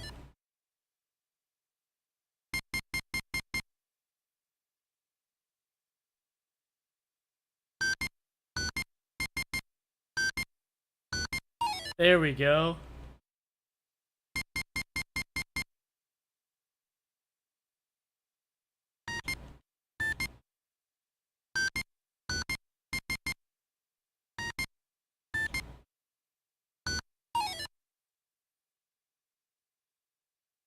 Woo! Another KO. Awesome, awesome, awesome. We're at 13 KOs. Nate, what was the number we're trying to get to? 15, right? Is it 15 KOs? Is 5 stars?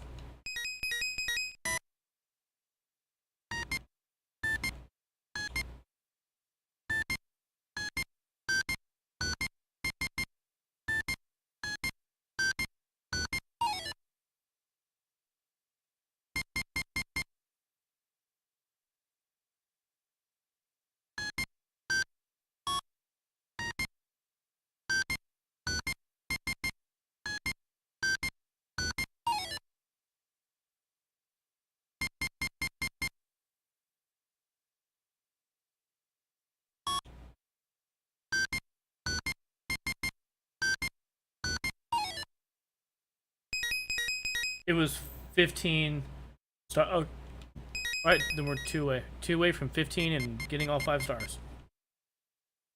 Come on, let's go.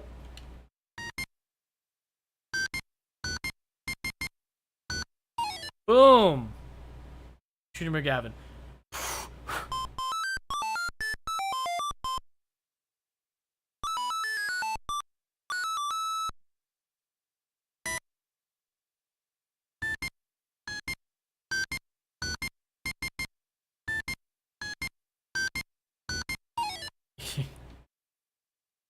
Hit him before he hits you. That's my strategy.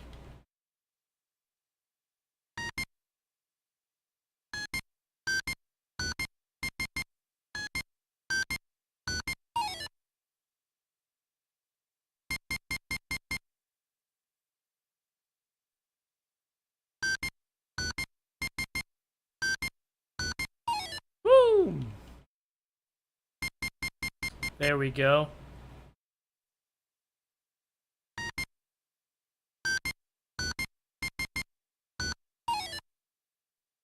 KO, baby. There we go. Lightweight champ. There we go.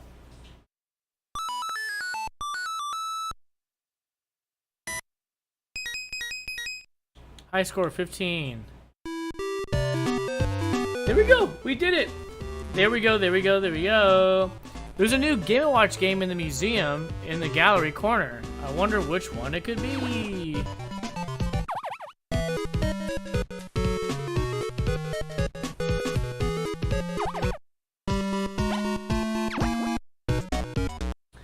Oh, Nate, I got a question. So you know how, like, in the game,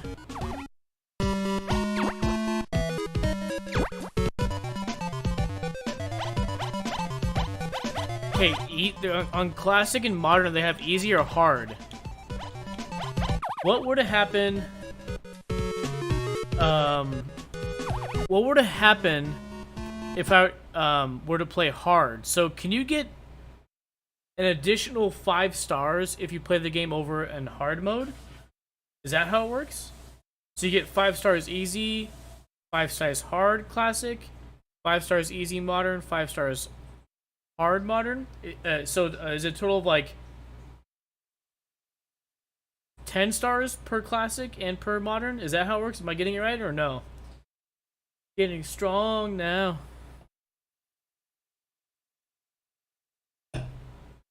Anyways, let's see what game is in the gallery.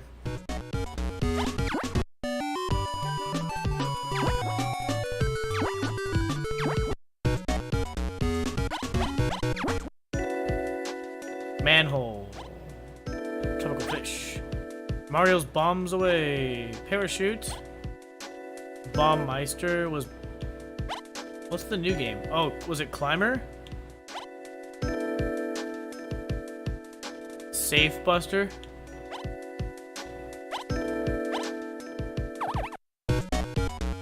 Yes, you can get additional stars in hard, both classic and modern. Wow, okay.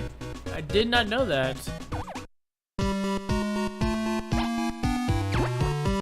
So, right, how many stars? 45? So, 20 more stars and we unlock Fire Attack, folks. My goodness.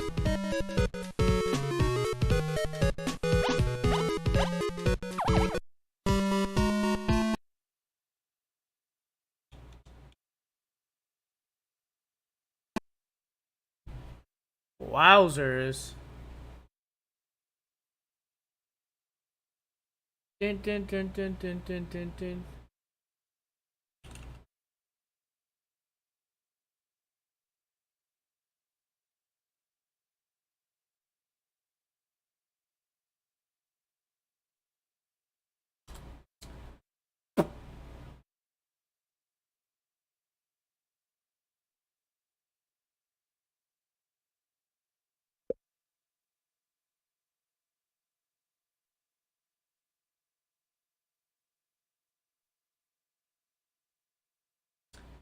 Let's see.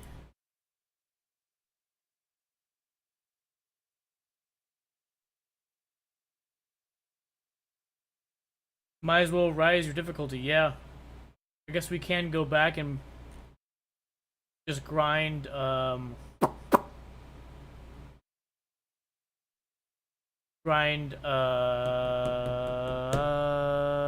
hards on some of the same games we've already played. Just as a way to, get more stars. The spa broke again right before the 4th. The management company better work fast or people will be pissed. Yes. Oh, yes. So my parents live in a gated community with an HOA, and that pool stuff, man, man.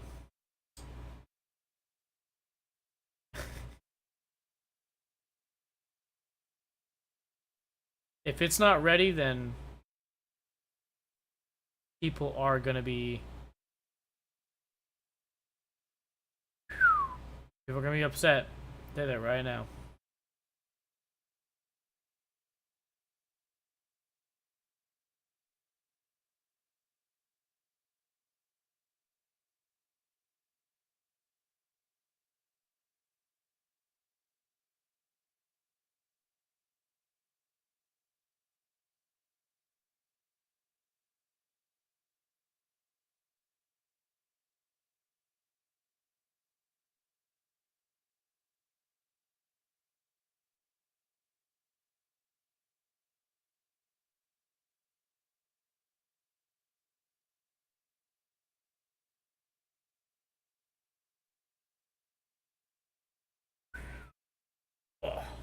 Oh, let me see something else.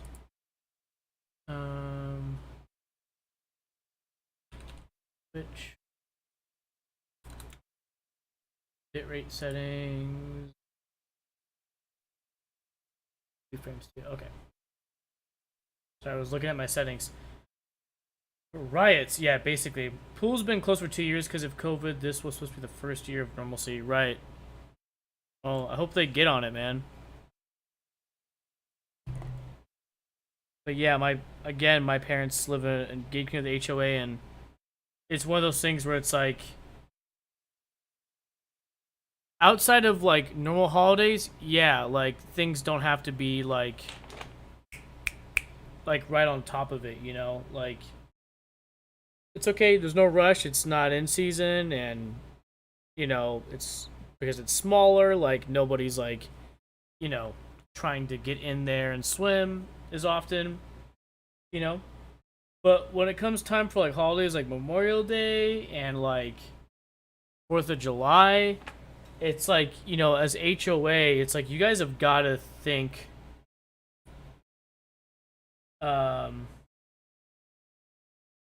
dude, you've got to like think ahead and really make sure that those special days are taken care of. Like, treat it differently than you've treated it like all the other days.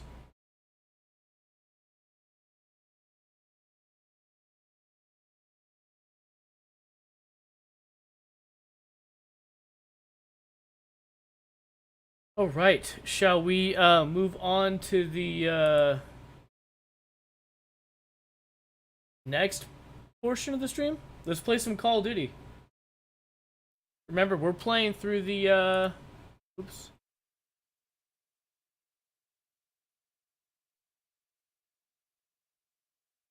We are also playing through the Call of Duty franchise. Now, I'm curious, do you think we can get through Call of Duty quick enough in time for the new Call of Duty Modern Warfare to come out? I don't know. Let's see. Oh, last year sucked. I had to keep turning little children drunk grown-ups away. Yeah. Okay, I'm gonna do my skit for tomorrow. Nice.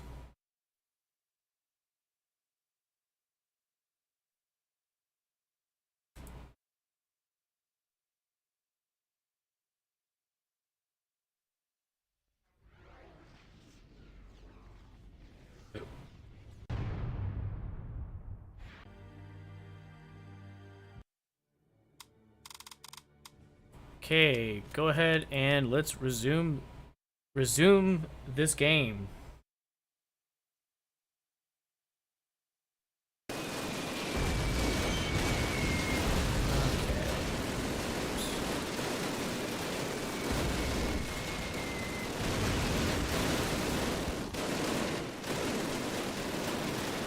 We started the we're now on the Russian campaign.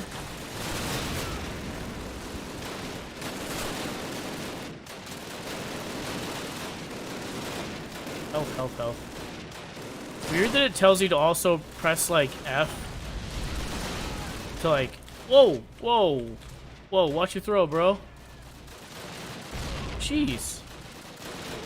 You like threw it and it hit the door jam.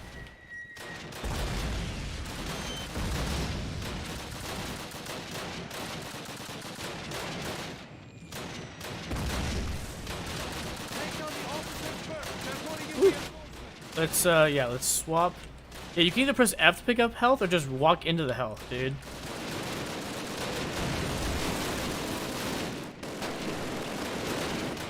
Start with closest to us.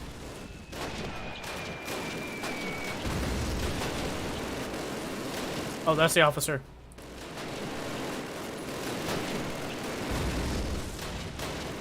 Got the gunner. We got that dude.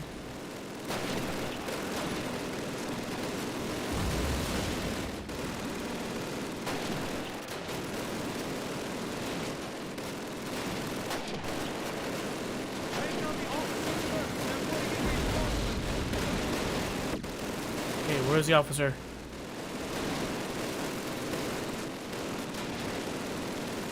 Aha. There we go. Was he always there? I saw the guy over there, but was he also down here? I didn't see him. Unless he just spawned. Okay, is there another officer? Limit the officers and enemy blockade, okay?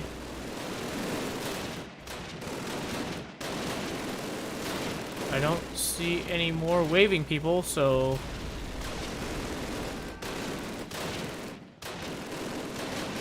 Watch this. I don't see the other officers, man.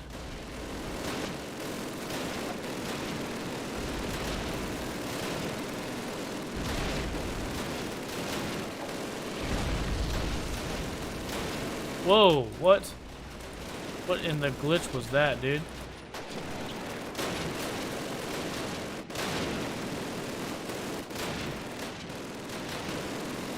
Oh my gosh.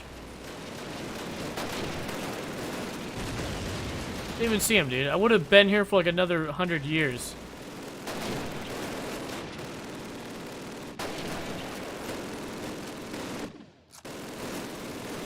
And now what?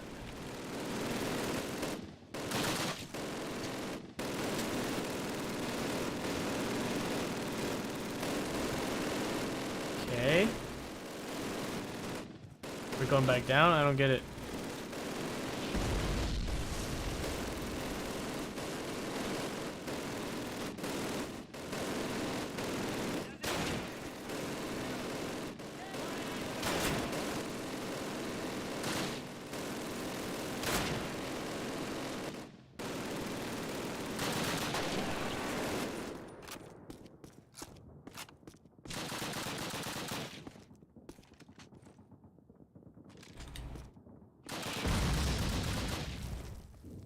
Yeah, I don't get why it says press F to pick up health when you could just run into it too. It's like a very... Whoa! Why didn't anybody say anything? Oh my gosh. You've gotta be kidding me.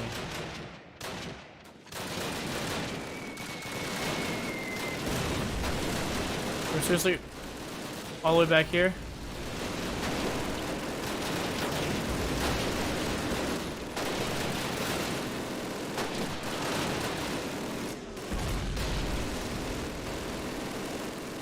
Okay, let's go.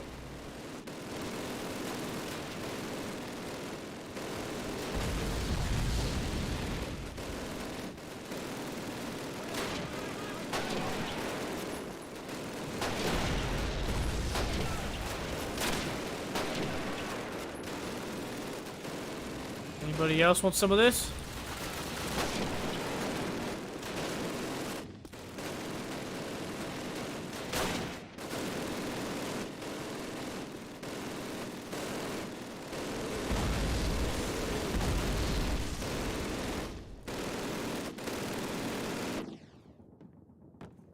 Okay.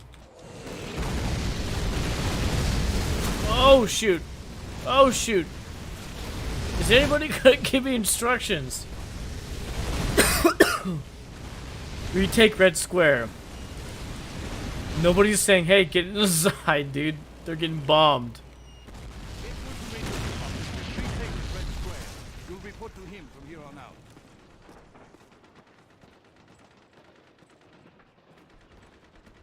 Okay, close quarters. Let's switch out to the SMG. That's always my strategy. Longer range weapons, and it goes for any game where I can do like two primaries or a primary secondary versus just a primary and a sidearm. Always longer range weapons when I'm out in the open, like this, and then when I'm close quarters, you know, different weapons or a shorter range weapon, preferably an SMG, carbine, something like that.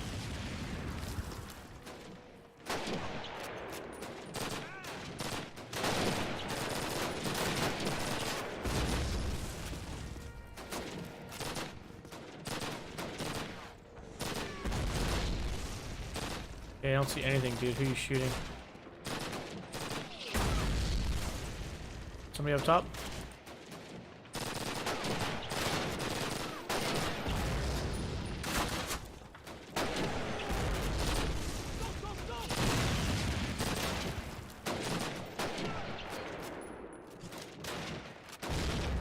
rushing in.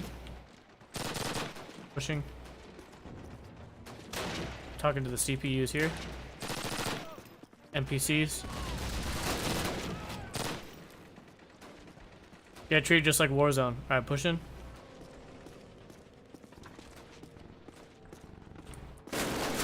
Woo! Did you see that? This thing doesn't even have good ADS, bro. Come on. Got him.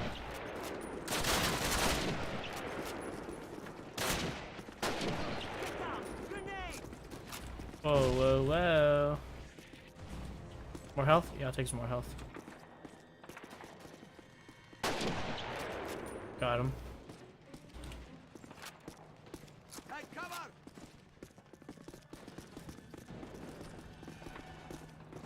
Go, go, go!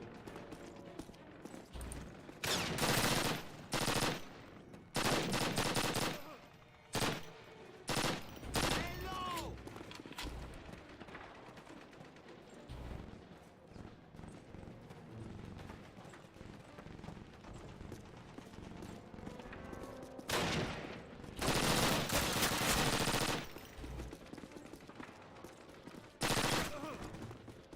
Dude, this thing's rate of fire is so nice. It also just feels good.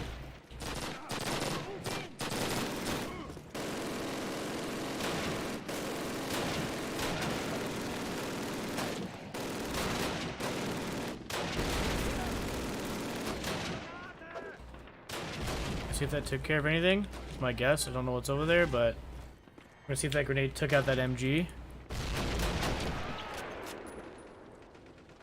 Oh, that's a friend.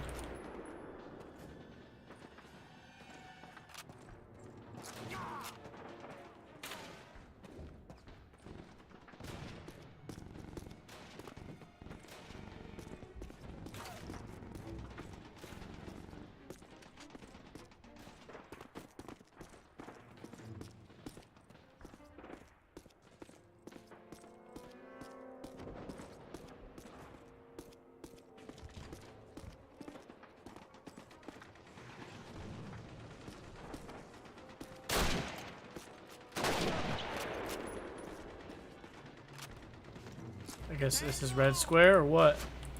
You idiot, get out of my way, bro.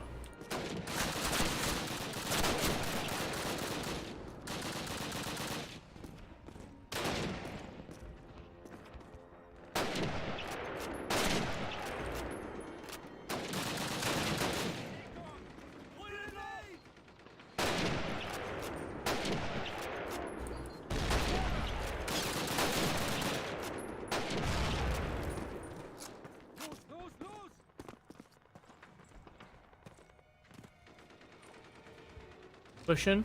Alright, I'm pushing.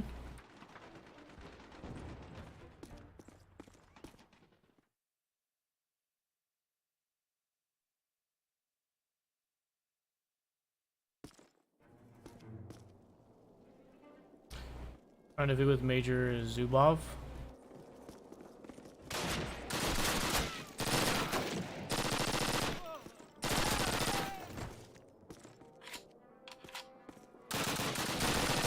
Okay, be my guest if you want to go out there first.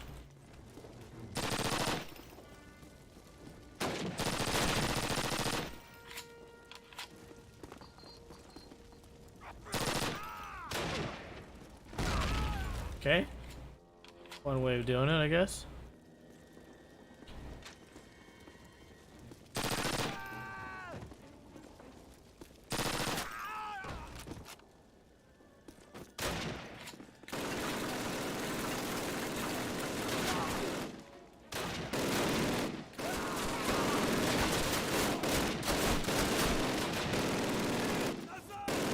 Yeah, let's go. Oh, come on. There's no way you're still alive after me shooting with this, bro.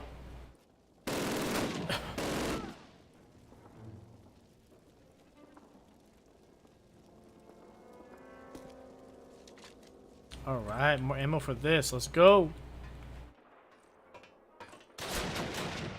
Whoa, whoa, whoa, whoa.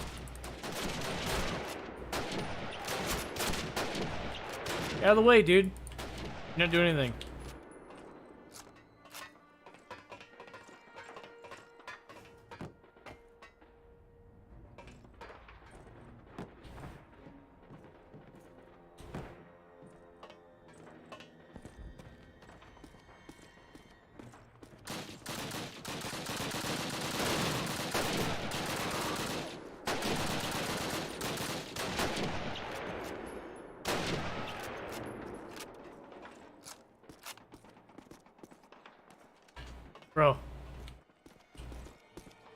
What am I supposed to do? Oh, I see what they're trying to make you do. And then you walk across this. And yep, it's scripted because now they're on the left-hand side.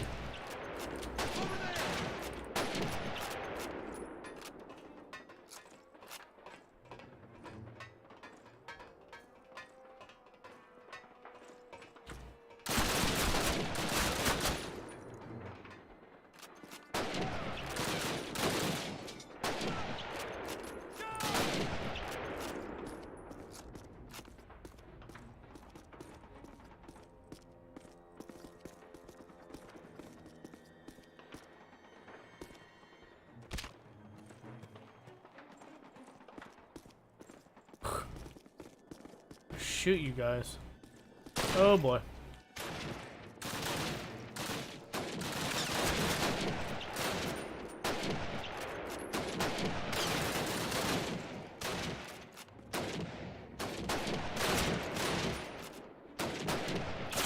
Whoops, whoops, whoops, whoops.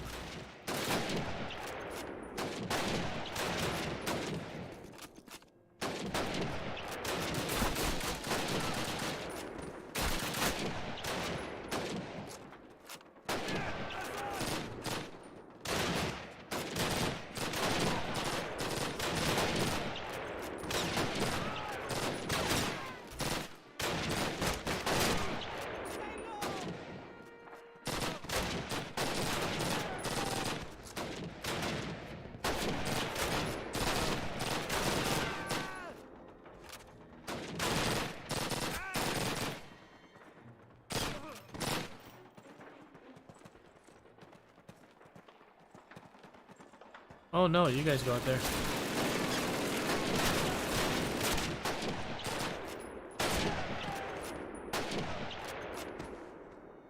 Go out there. Go, go, go, go, go, go.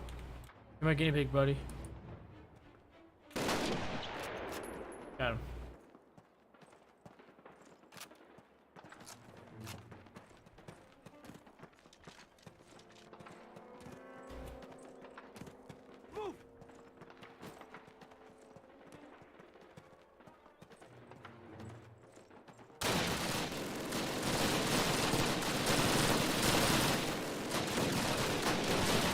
Okay, let's work our way across.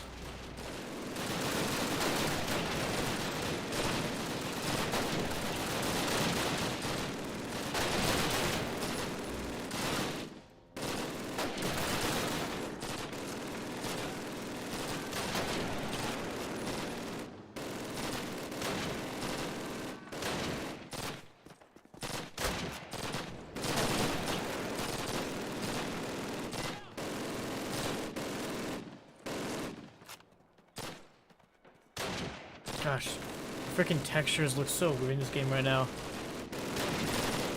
Just old software, bro. Just incompatible, man. I don't know what I did.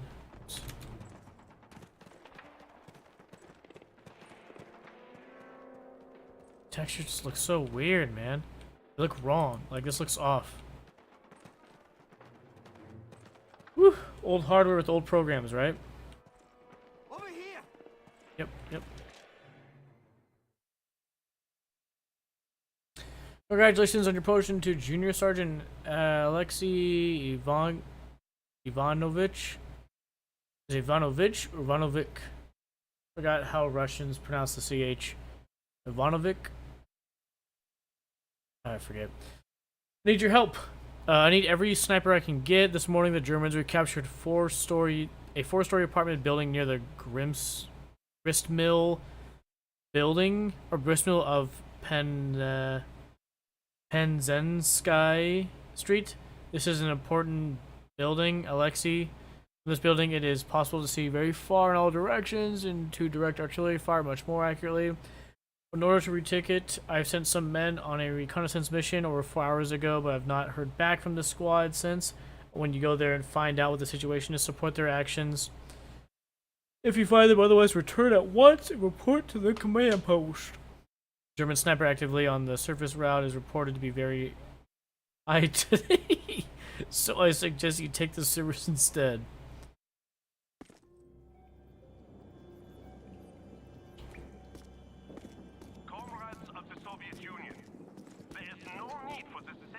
bloodshed between our nations. The German people are not your enemy.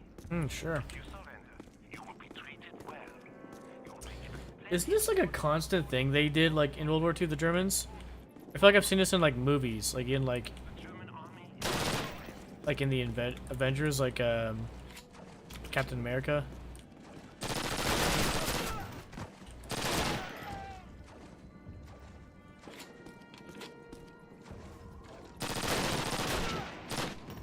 Yeah, it's like lies to like surrender. Basically, like, oh, if you surrender now, like you won't be mistreated.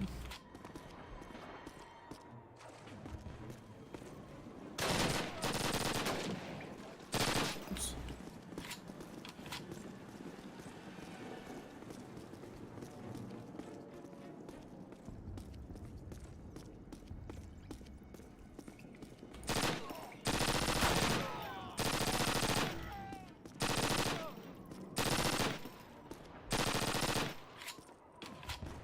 Yeah, you can imagine the recoil, dude, is so inaccurate. Look how you hold like the clip. 1940 German propaganda at its finest. Okay. You know what I'm talking about, Pete. We have nothing against the common Soviet soldier. It is your leaders we are fighting. Come on, pick your head out again. Into battles you will not win. Except, Can you I'm not so confident with this gun. who shoot you for taking cover or falling Come on. back in retreat? Did I get him? The German army is not your enemy. Surrender, and you will be treated with compassion and Oh, speaking of comic movies, Captain America, I've started going through the DC movies, Pete. I forget.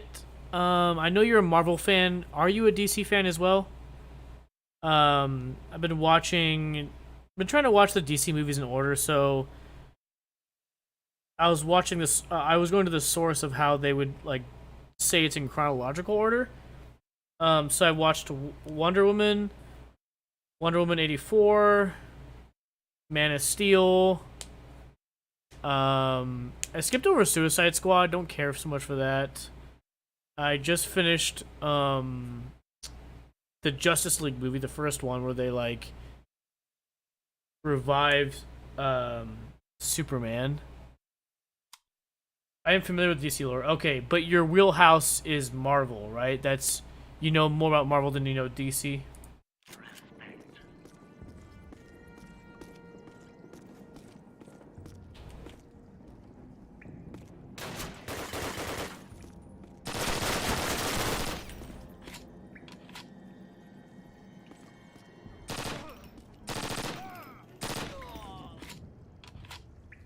Marvel for the win. Didn't miss much. Okay.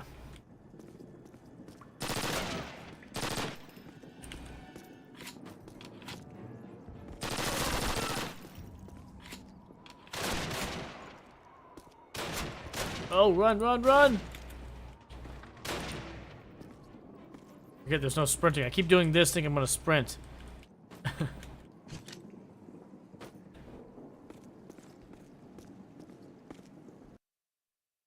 Read Marvel since I was 12, so yes, very, very into Marvel. Okay, sweet.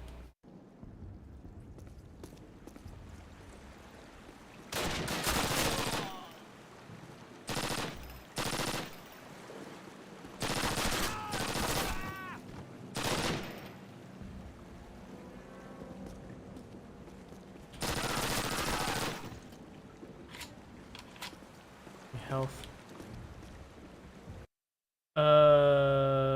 I'm back. Welcome back, Nate. How was your shooting for your skit?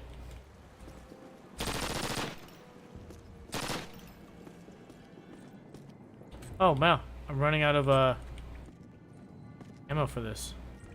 I make it count.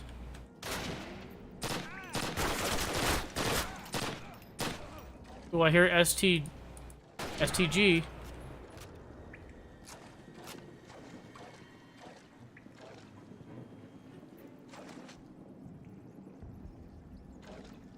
Where is it? Where is it? MP44. I'm sorry. It's MP44.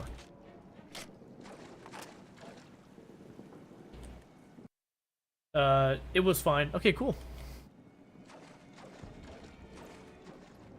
honorable soldiers of the Soviet Union. You have nothing to fear from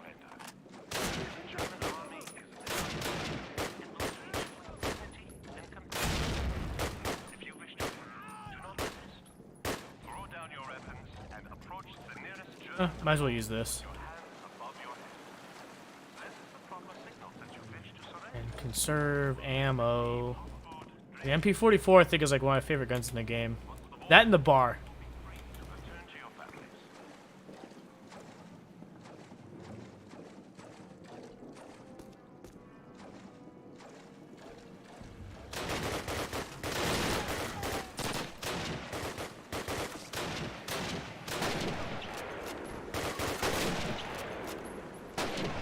I want your MP44.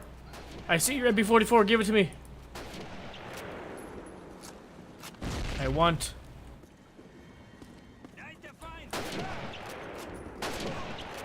Where is it? Ammo for MP44. Yay.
Come on, man.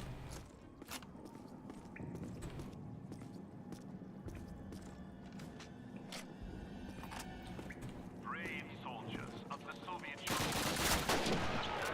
Has no grudge against Soviet citizens. It is your own false leader Stalin who wishes to fight with all his forces.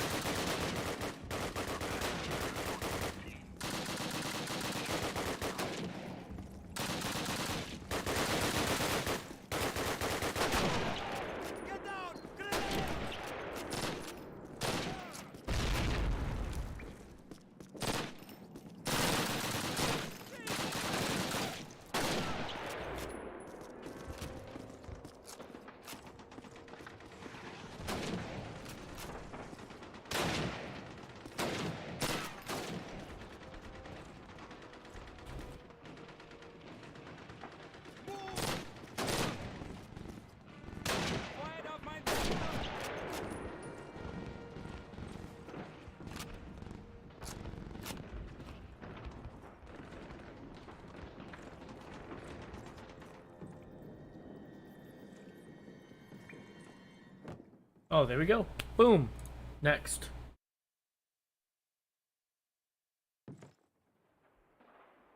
Stay in the ditch and keep your head down. They've got snipers out there. Yeah, I'm a sniper too.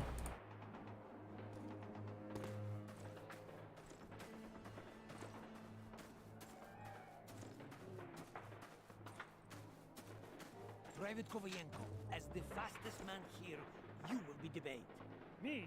Oh, no, thank you, comrade. That is an order! Alexei will cover you with the sniper rifle from here. Now go, before I shoot you myself. Hold on.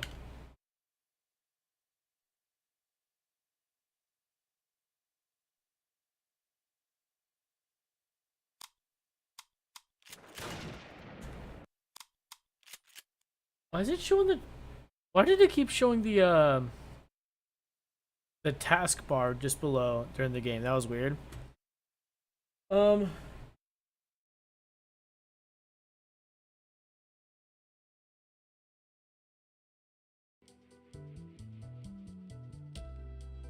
with that being said, you guys, let's maybe call it there for a night.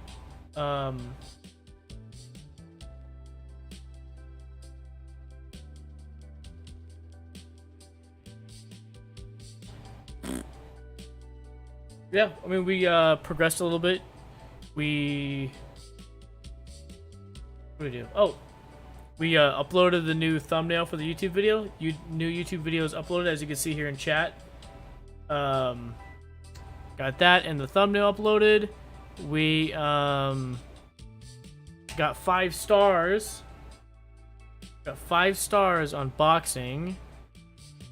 Progressed a little bit of Call of Duty. Hey, it's exactly what I wanted to accomplish on stream. Wanted to keep chipping away at those 2 franchises I'm playing through. You know, I'm playing... So Mario's our adventure franchise. Call of Duty's our first-person shooter franchise. I kind of want to play through a racing franchise. And the only other racing game I could think of that I would maybe want to play through would be... maybe Gran Turismo or Forza. Now, Gran Turismo, I think I just about have... I have most of the games. Forza, I'm missing quite a few.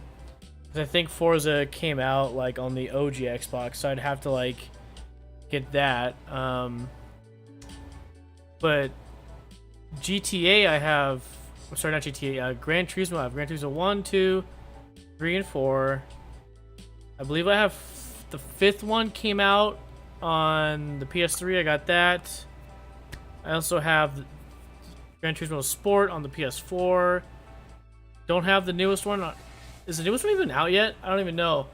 But I also think there's like Vita or PSP versions of like Gran Turismo. I don't know. So, Udo GTA. Oh, okay. So I messed up there, but yeah, I thought about doing GTA as well. So here's the thing about GTA.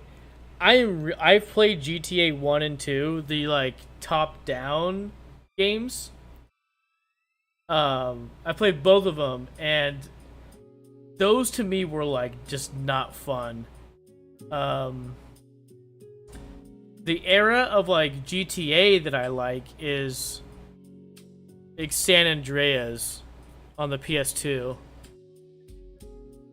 So yeah, I was thinking we should maybe think about like adding in a racing franchise. So we got our adventure, we got our shooter, we got our racing. Should we also do an RPG franchise? So I thought about doing an Elder Scrolls franchise, which anything pre Morrowind I'm not excited about. So like Arena and Daggerfall. Daggerfall and Arena. So Daggerfall is number 2, Elder Scrolls 2, and then the first Elder Scrolls game is Arena, which I actually own. They're actually, I don't know if you guys know, so on the Bethesda app, they were free, and then, you know, Bethesda is dissolving their actual app, you know? Like, you know how you have Steam, Epic, Amazon Games, Origin, GOG? So Bethesda, I think, officially has dissolved, or in the process of dissolving their app. So they're moving all. So you basically, if you have stuff on the Bethesda app, you want to transfer it to Steam before it becomes untransferable. Now, with that being said, Arena and Daggerfall, Elder Scrolls 1 and 2, they had for free on the Bethesda app. And it's also, because they switched to Steam, so with all the previous stuff said, Steam is now the place where you get your stuff only from Bethesda. So like Fallout, all the old school Fallout games, old school Elder Scrolls games, you can get them here. I mean, if you have like Game Pass and stuff, you could play it there, but like on the Xbox. But I mean, like an actual like PC, like an app like Steam or something, this is where you would get it. GTA 3 is my fave. I need to play through that one too. Ooh, Steam. Now check it out, folks. I want to show you. So the Elder Scrolls. They do T, right? Or is it E? I just forget. Oh, here we go. Look. Arena and Daggerfall. Look. So Arena and Daggerfall are actually free to play. So Pete and anybody else who is a Bethesda Morrowind fan, or I'm sorry, Morrowind, Bethesda Elder Scrolls fan, Daggerfall and Arena are free to play and free to download and free to own on Steam now. Because it was on Bethesda's app, but they moved everything over to Steam, so... Wow, this is Daggerfall graphics.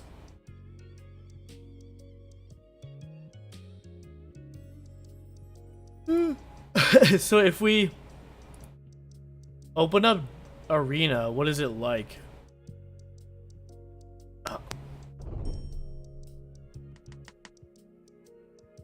Whoa. Here you go, guys. Here's Elder Scrolls Arena, the first Elder Scrolls game ever. The best techniques are passed on by the survivors. Gaiden, Shinji, Blade Master. For centuries, different factions battled in petty wars and border conflicts until the 2E896 Tiber Septim crushed all those who opposed him and took control, proclaiming himself as emperor. Still, the bitter years of war had its effect, and that's too quick. Different sides of the same coin tossed every day. The people of the known world began calling the land of sorrow the arena. Now, 482 years of Tiber Septim took control and kept the peace. The land of Arena has a new threat. It is said that hope flies on death's wings. Prepare then for the Elder Scrolls.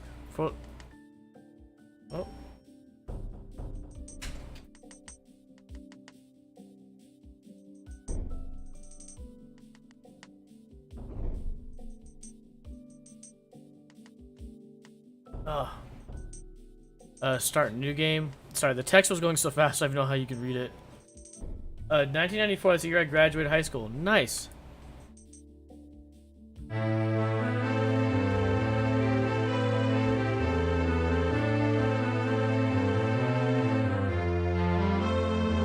Whoa, this is flying.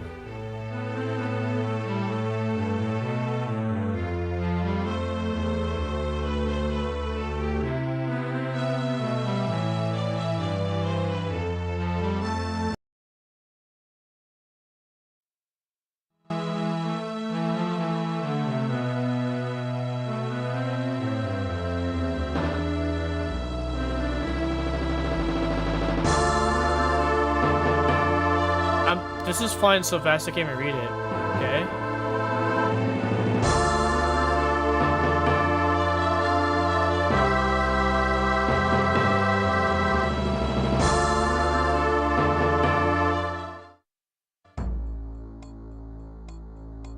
How do you wish to select your class? I guess select. Choose like class: acrobat, archer, assassin, barbarian. What? What is all this extra stuff? What? Battle mage, burglar, healer, knight, mage, monk, nightblade. What is this? What class? Ranger, rogue. Jeez, sorcerer, spells, sword, thief, warrior. I guess I just want to do DPS, so maybe warrior. Wow, strong 90s RPG vibe here. Yeah. What will thy name be? Let's just do Jamie. Choose thy gender. Male. It's funny watching you confused. Yeah, what the heck is this? This is so different from any other Skyrim game I've played. From where dost thou hail, Jamie the warrior? Let's just say Skyrim. Then thou wilt be known as thy warrior Jamie, who wouldst call Skyrim land of the Nords his home. A lot of these classes were stolen from first D&D. Know ye also the race is strong as the northern winds which sweep through icy glaciers, the Arctic climates harder than this text is so hard to read. For life's cruel and bitter hand. Thy body and mind must be strong and hardy if thou art to succeed as a warrior. Go ye in peace, let thy fate be written in the Elder Scrolls. Okay, distribute thy points as needed. Keep in mind the recommendations for thy chosen class. What? Strength, intelligence. This, is that a W? Will? Agility? END, what? I can't read what that says. You'd love Warcraft 1. Let's just...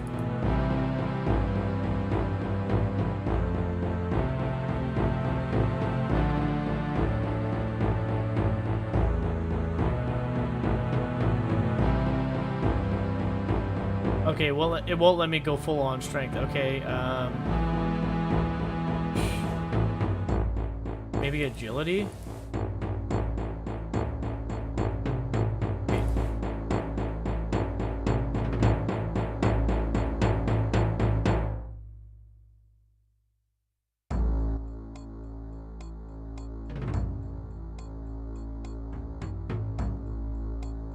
I'm just gonna put it all in strength. I'm gonna do something I don't know what I'm doing. Okay.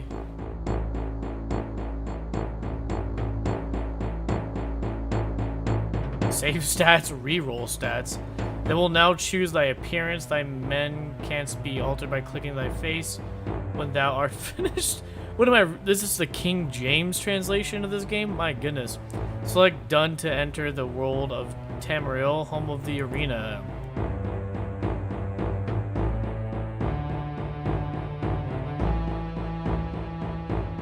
Yeah, okay.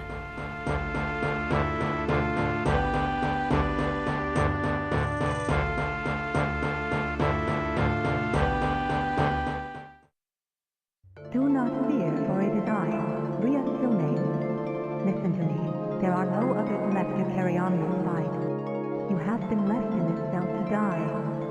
Jagartharn, Imperial Battle, Mage of Tamriel, has taken on the guise of the true Emperor. He does not see you as a threat, being only a minor part of the Imperial Court. In that act of arrogance, he has made his first mistake. Look to the north wall of the cell. You will find a ruby key which will unlock the door. Take it and make your escape. The passages here were once used by Tharn to hide treasures he had stolen from the Emperor's coffin. If you wish, you can gather enough to support yourself away from the Imperial seat. Be careful. There are many creatures which inhabit the sewers now, vile rats and goblins. It is too late for me, for I am already dead. Only my powers as a sorceress keep me between this life and the next. That power, however, is waning. Do not succumb to greed, or you may find these tunnels to be your final resting place as well. I can still work my magic to a certain extent. If you travel west from this cell, then south, you will find a shift gate. It will transport you far enough from the center of the Empire that you should be safe. If you survive these sewers, you will see me again. Remember, Tharn has taken on the guise of the Emperor. No one will gainsay his word for yours. I will come to you again in your dreams, so it is imperative that you rest from time to time. In that way, I will be able to communicate with you and lend my aid. You are entering a dangerous arena, my friend, one in which the players are beings beyond your mortal comprehension. I do not envy your role. There is, however, a power within you as yet untapped. Look for me when you have gained experience in the world. You are my last and best hope.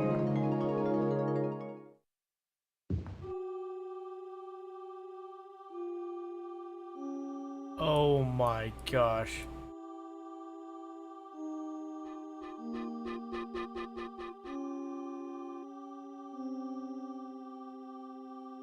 How do you move forward?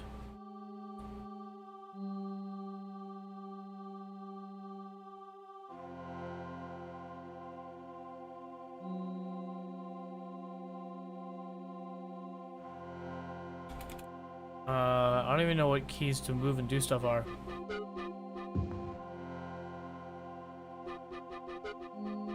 Oh, do I need to use arrow keys? I don't have them on my 60% keyboard. I have the beholder.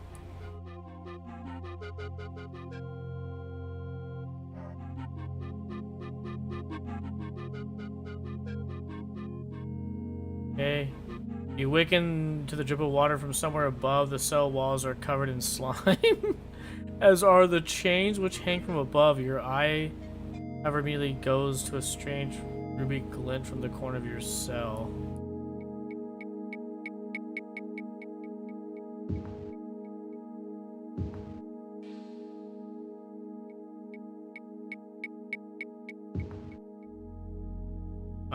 I have a...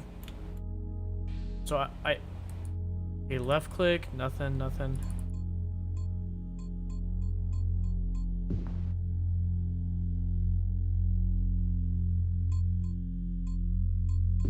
Oh, no way. That's how you move? You put the arrow at the top of the screen like this?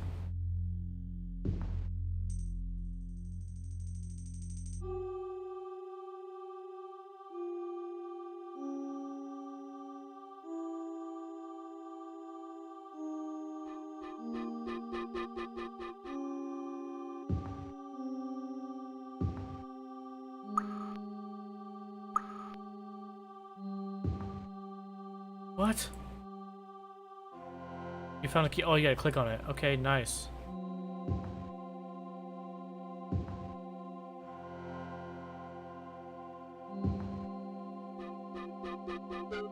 Is this not the key to this thing?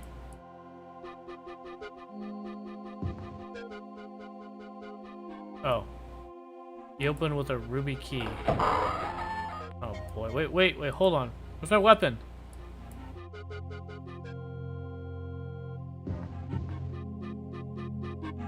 Quarters here seem twisted and confusing, but A's instructions were to go west then south to find the shift gate. West then south, okay? West.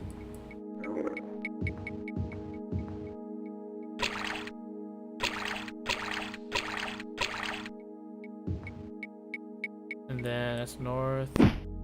Oh shit! How? How? How do you fight?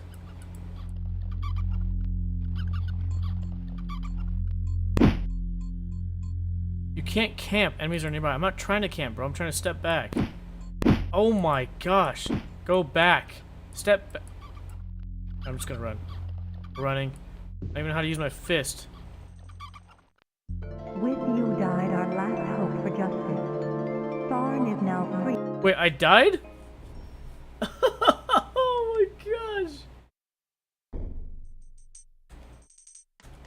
Forget it. Let's try this another day. I'm gonna have to read up on how to do controls, man. That was... jeez.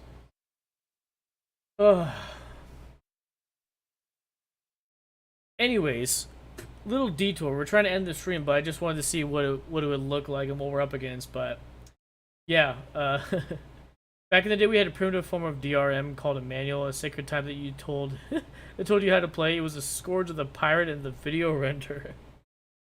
All right, you guys. Well, with that being said, I hope you guys have a good night. And I don't know, maybe we should incorporate an RPG like Elder Scrolls. I think I own every Elder Scrolls game, so maybe that would just be an easy RPG to throw in. I don't know. I like the idea of doing the franchise playthroughs in chronological order. So I don't know, adding like a third genre we can tackle. So we got our adventure with the Mario, shooting with the Call of Duty, and here's the thing: is there's a bunch of adventures, there's a bunch of RPGs, there's a bunch of racing games, but we'll go to other ones. So after I play through the whole Mario franchise, I think the next franchise I plan to play through is the Sonic. Then after that, maybe Zelda, then Kirby, Crash, Spyro. Like, you get it. We're gonna jump around and play that, and then as the shooters, after I play through all the Call of Duty shooters, I might go through the Medal of Honor shooters, then all of the Battlefield shooters in order, then maybe the James Bond shooters, like, you know what I'm saying? And then racing, I might do GTA, then Forza, you name it. RPGs after Elder Scrolls, I don't know. I don't know what we'll play. I don't know other big RPG. Well, maybe we'll tackle like Gran Theft Auto or something, another open world, right? Or maybe we'll do Fallout. I don't know. But yeah, anyways, you guys have a good night, and we'll try to be back Thursday. Right. Later.